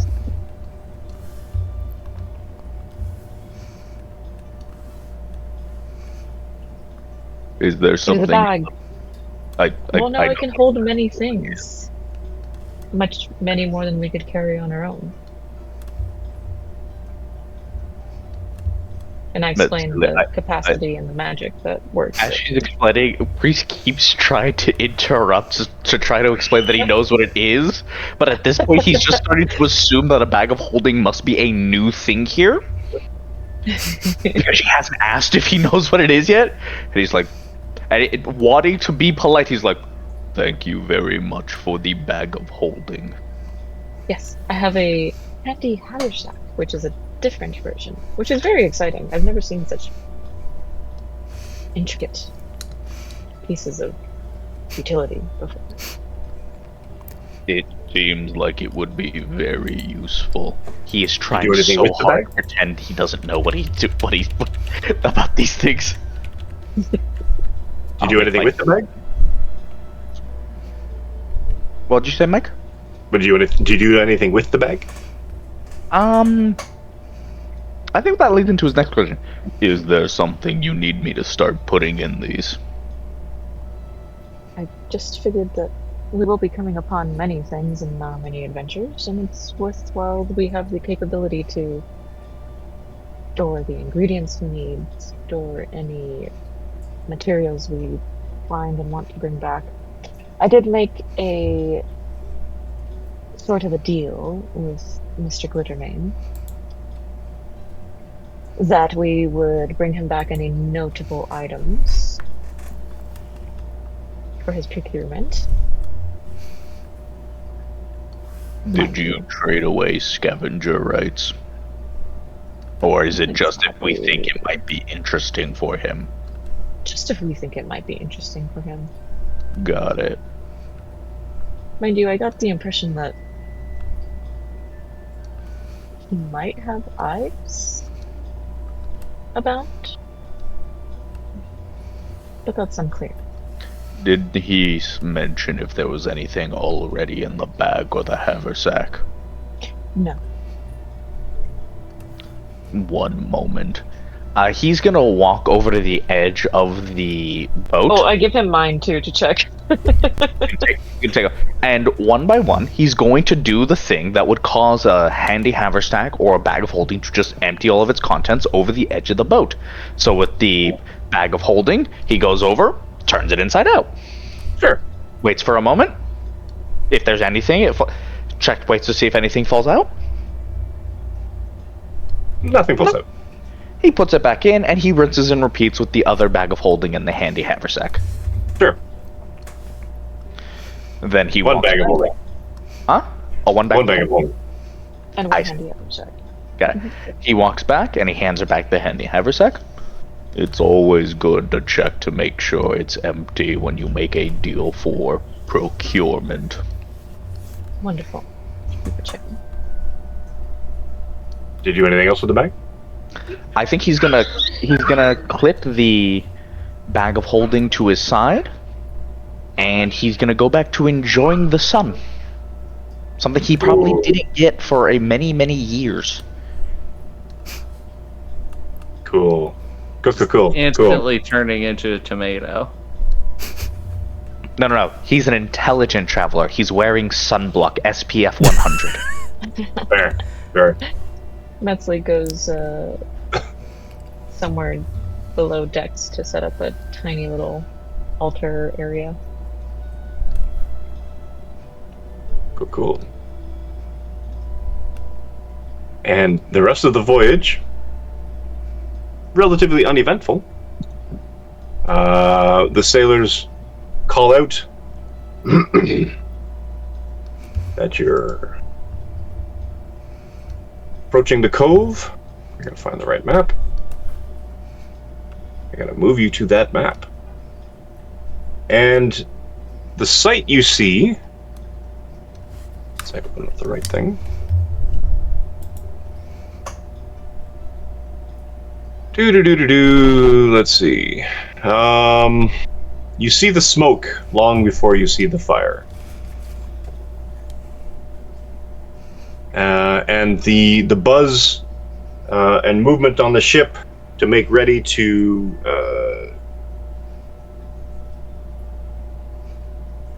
hit land.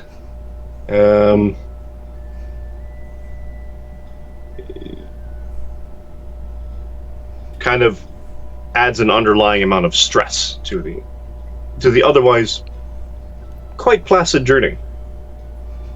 Your ship is maneuvered and close to a sheltered cove. And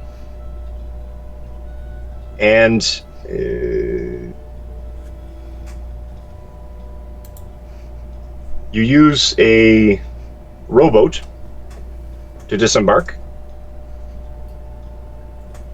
and it leads you to a series, a chunk of dock that's been sort of attached to a sheer cliff wall on one side of the cove. The sheltered cove, an inferno rages on top of the water. And I'm going to switch the music because this placid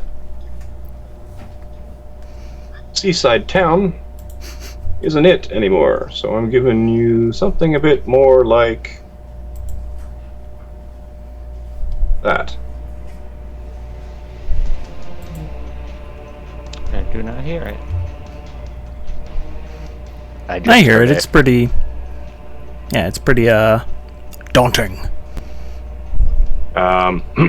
Several ships, including a two-masted caravel, a sizable frigate, a barge, and what might have been a schooner, are all ablaze. A shiny slick on the surface of the water burns as well, creating a wall of wood and flame. The heat rises in shearing sheets, and the roar of the flaming maelstrom mixed with the crashing surf masks any other sound that might be issuing up from the beach.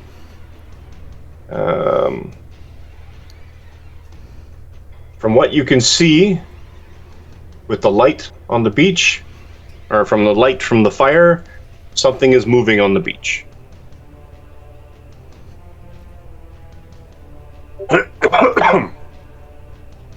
Yeah, Carcass is taking out her new big-ass sword. You need to move the map to Yes. there.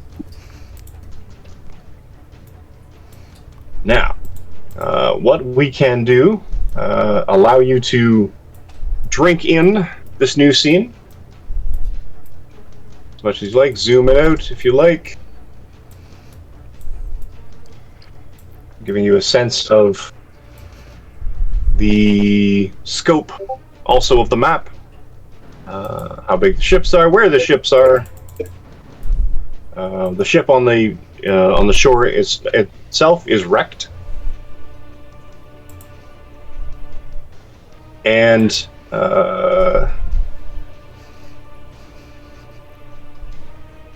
Yeah. So you disembark to the dock, and it is not great. It is rickety, and it feels significantly disused. So I'm going to get everybody to give me acrobatics checks. Well, it's been nice knowing you. It's been a pleasure knowing all of you. I have disadvantage on this. How do you have disadvantage on athletics checks? I am not proficient with a shield. Oh, I got a 15 regardless. Just 22. Nice. There's a reason I was supposed to be remembering to cast Mage Armor. It gives me the same AC as with a shield. Yeah.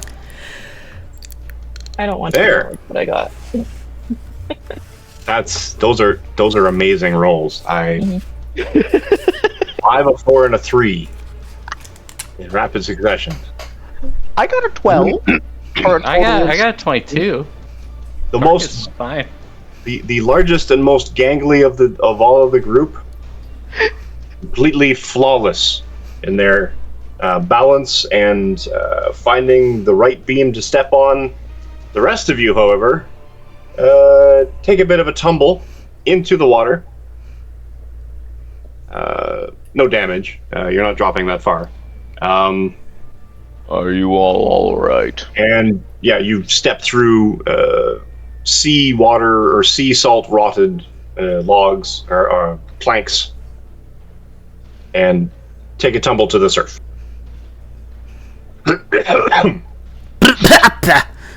I miss my wings. Are you all right? Alan asked. You gave them up. I'm What? fine. Also, quiet you. They say to Tukul. Yeah, nice. Naveen, are you all right?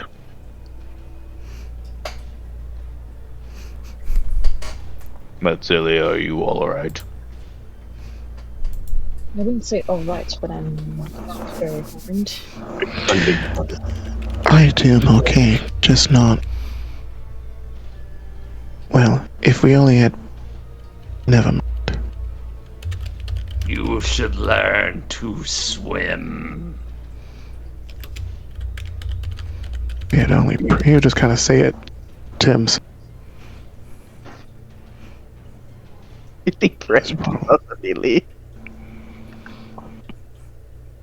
Alright. But he doesn't say anything, he just. Priest is gonna help them back up and is gonna point out at what rotted wood looks like so they avoid it in the future. Don't step on any wood that looks like this. All the wood looks like that. No. Truth. He says no, realizes he just sounded like Carcass there for a second, shakes his head and continues. Go. This one has more of a green tinge on it. This one is just straight rot. The green tinge breaks much easier. I already hate this place. Take On it the out way me. to the beach, Find them. on the way to the beach, Telenast is just using prestidigitation to clean themselves. There. And you make your way to the beach without further incident, although it's dicey and this whole thing is rickety. But you all make your way to the beach, and it is a sight. Notes here.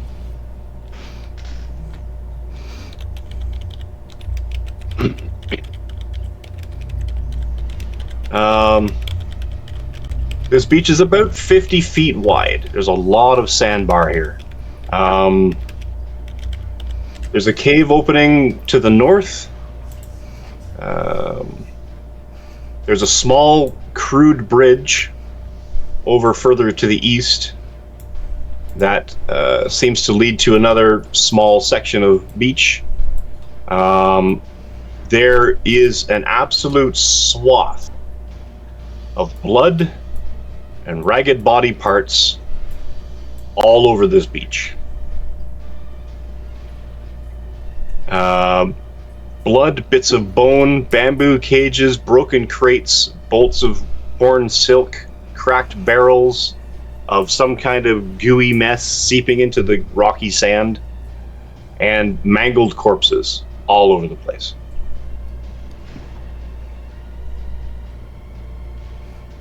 Yeah, that looks like a raid, alright. And a small amount of almost blackish purple mist on the ground that sort of gently seems to settle and seep into the sand itself. Now that's an unusual raid feature. Can I Arcana check the mist? You may. Anyone wishes to may. Carcass did see something moving on the beach, so right now she's looking for that. Yeah. Instead of doing an Arcana check, can Priest do a survival check? What are you looking for? Tracks to see if anyone after this was able to walk off. Fair. Yes. I will allow it. Hold on, there's one other thing I might want to do. Naveen, what are you doing?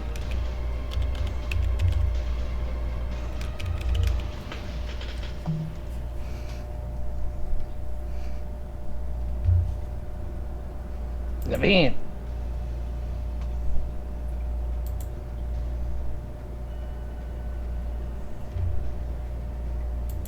There we go.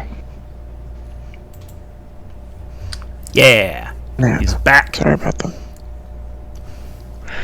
All right, moving. Alright. Do you want me to roll perception or anything?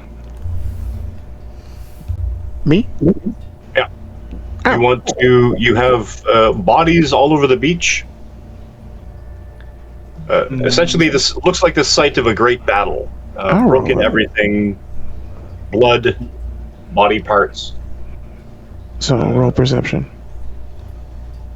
And a sort of a purplish black mist that sort of seeps and so slowly seeping into the sand.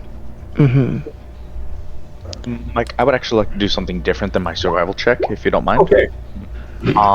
Priest will snap his fingers and his dog knights will come out as they will begin looking around for tracks and seemingly sniffing the air and listening, as they're going to be doing the perception check for me as they get advantage on it. And what they're looking for is... Don't they have a magic detection? See, the one I'm reading on says the divine dog has advantage on wisdom perception checks that rely on hearing or smell. Yep. Don't they have a magic detection?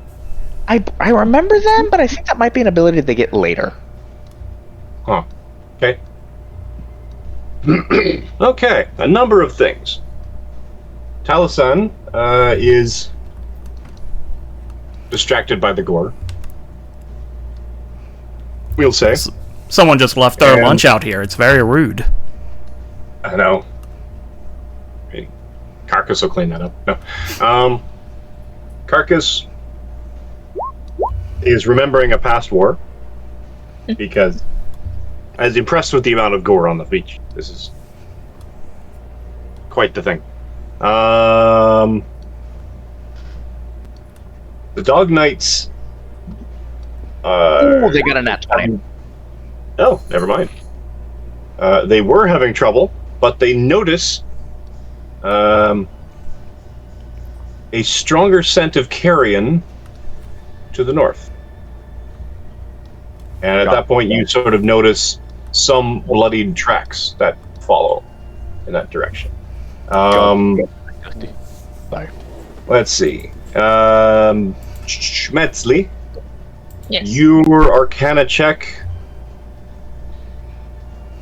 This feels necrotic. Mm. This mist is cold. It's familiar. Ew. But it's that creepy necrotic. It's not like just thing. It's that forcible, palpable, the sickly side of death. Mm-hmm. And it's then that Naveen, my mistake. Naveen, you noticed before anyone else does, two bodies come collapsing off of the wrecked ship, fall face first into the sand, and start unnaturally sort of moving, push themselves up, and hissing.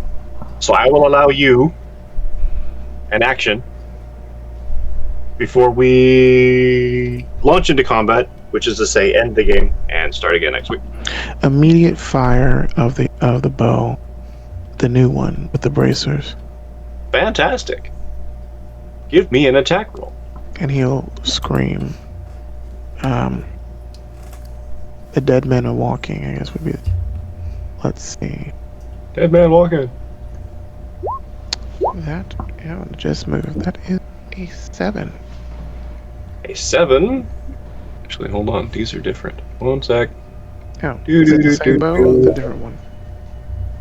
I'm using a fancy bow. Oh, well, let me go. That's your total bonus? 7, 2, 5, 7. Yeah.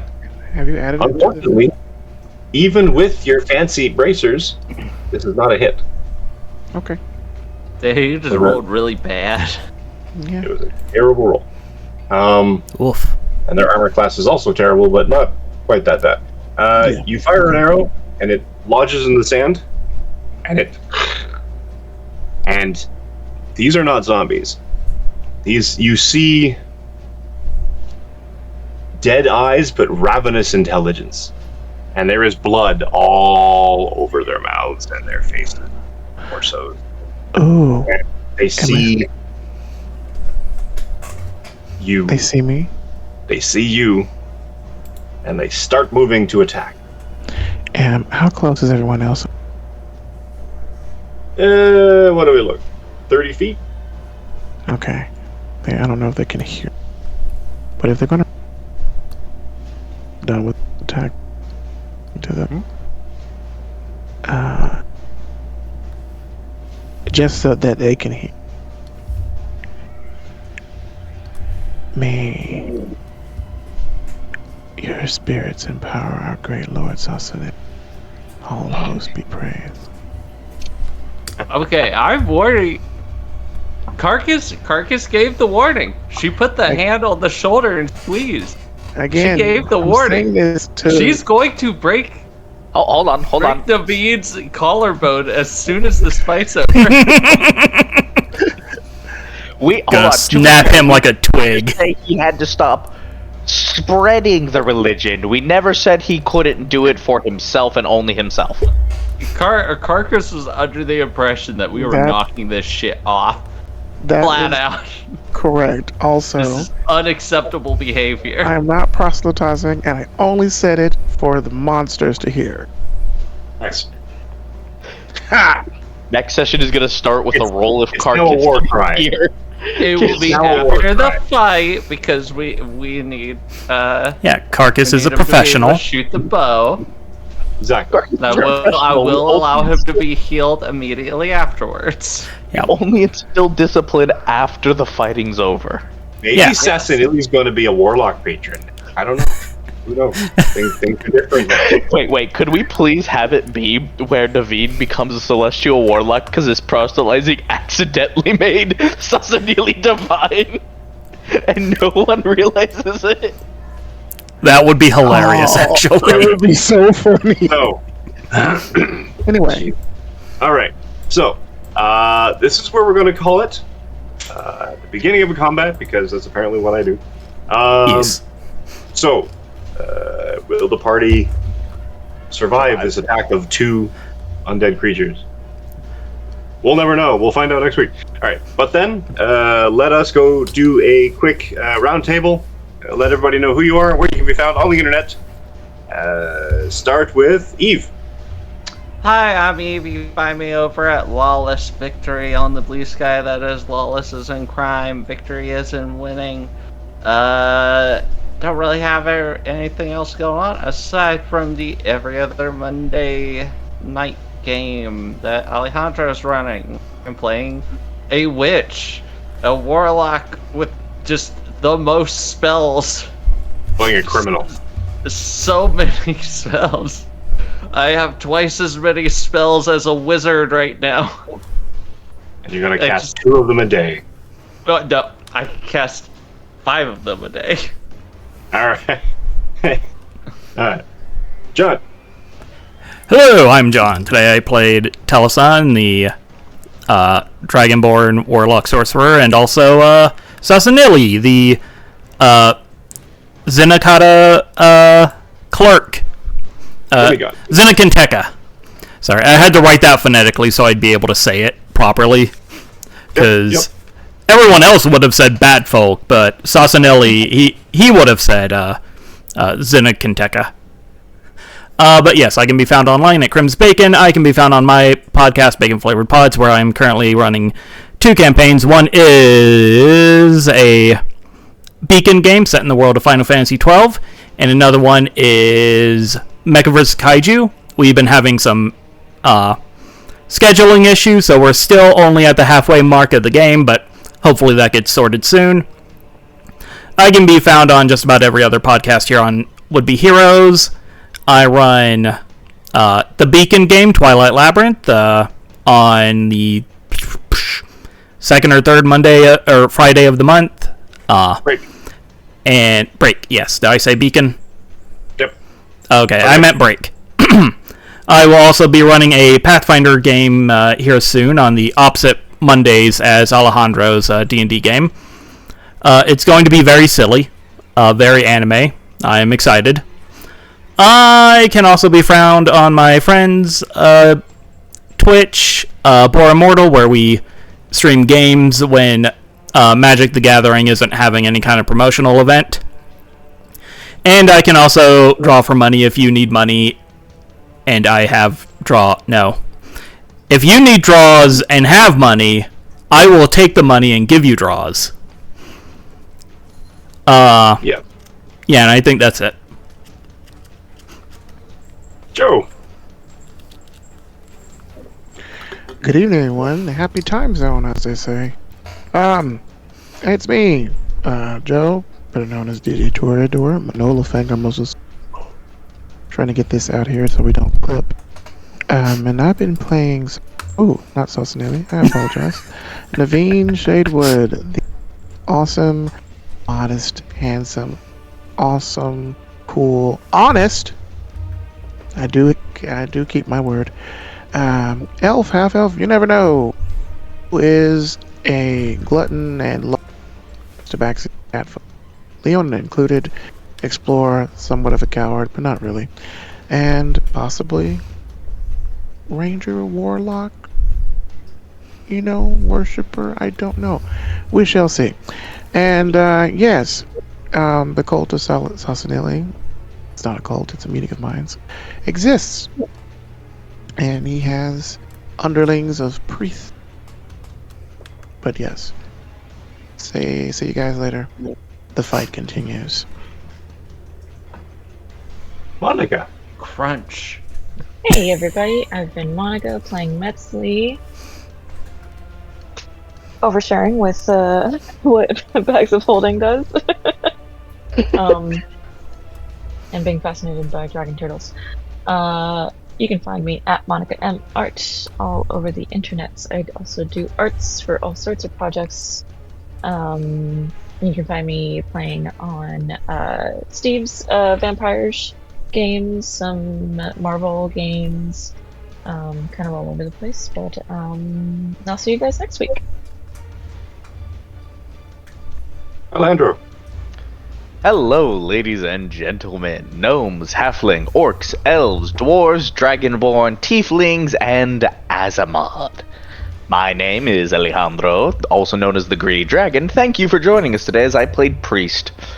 You can find me on other places here, where I'm going to be both running the Nexus Tournament campaign every other Monday, and on the Mondays that are not that Monday, I will be participating as a player in John's anime-styled Pathfinder caffeine-fueled campaign. That's Where accurate. I will get to be playing a very different kind of character than you've seen me play before on these streams, and I'm excited for it. If you want to see more of me, you can find me on Instagram, TikTok, and YouTube under the Greedy Dragon, as well as on Blue Sky, as I desperately try to learn how to post regularly. I'm currently getting an F. I'm hoping to get to a C by the end of the month.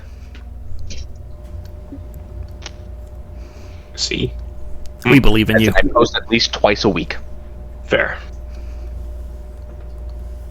Alright. As for me, you can catch my pre- and post-COVID cosplay adventures at Canadian Captain America on TikTok and Instagram, and CDN Captain America on Blue Sky, and the other one where I mainly just shitpost.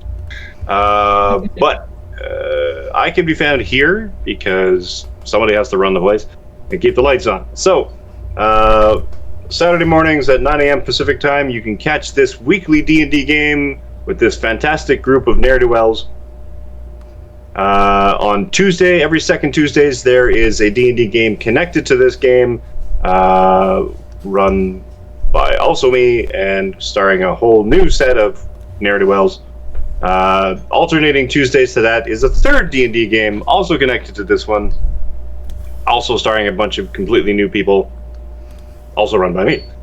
We have a Monday game every second week run by Alejandro, which is a D&D game called the Nexus Tournament. We have, alternating to that, a bi-weekly Pathfinder game being run by John. Yes. Amber Hearts is the running name. Yes. Okay. And John also runs a break game every third Friday of the month, which will be coming up next week, I guess. Yes. From there, we have also every second Saturday, we have a Cypher System game happening at 1:30 p.m. Pacific, starring John and a bunch of others. And alternating to that, we have a 4 p.m. Cthulhu game every second Saturday, also starring John, among others. And I think that's all of them for now, and I think we have one or two other games in the works. So stay tuned, tune in, follow along, follow everybody else here, like and subscribe everybody, go buy their stuff, pay them for arts and drawings, and they will give you drawings for monies, and like that. So running out of steam and running out of brain power, so let's find ourselves a raid channel and say good day for the week. And we'll catch you next Saturday when the adventurers finally confront Balthazar. We finally partake in the plot. Maybe? For how many sessions? There's a plot. There is a plot. You might get into it. Who knows? Cool. So, catch y'all later, and yeah. See you in a week. Bye. Bye.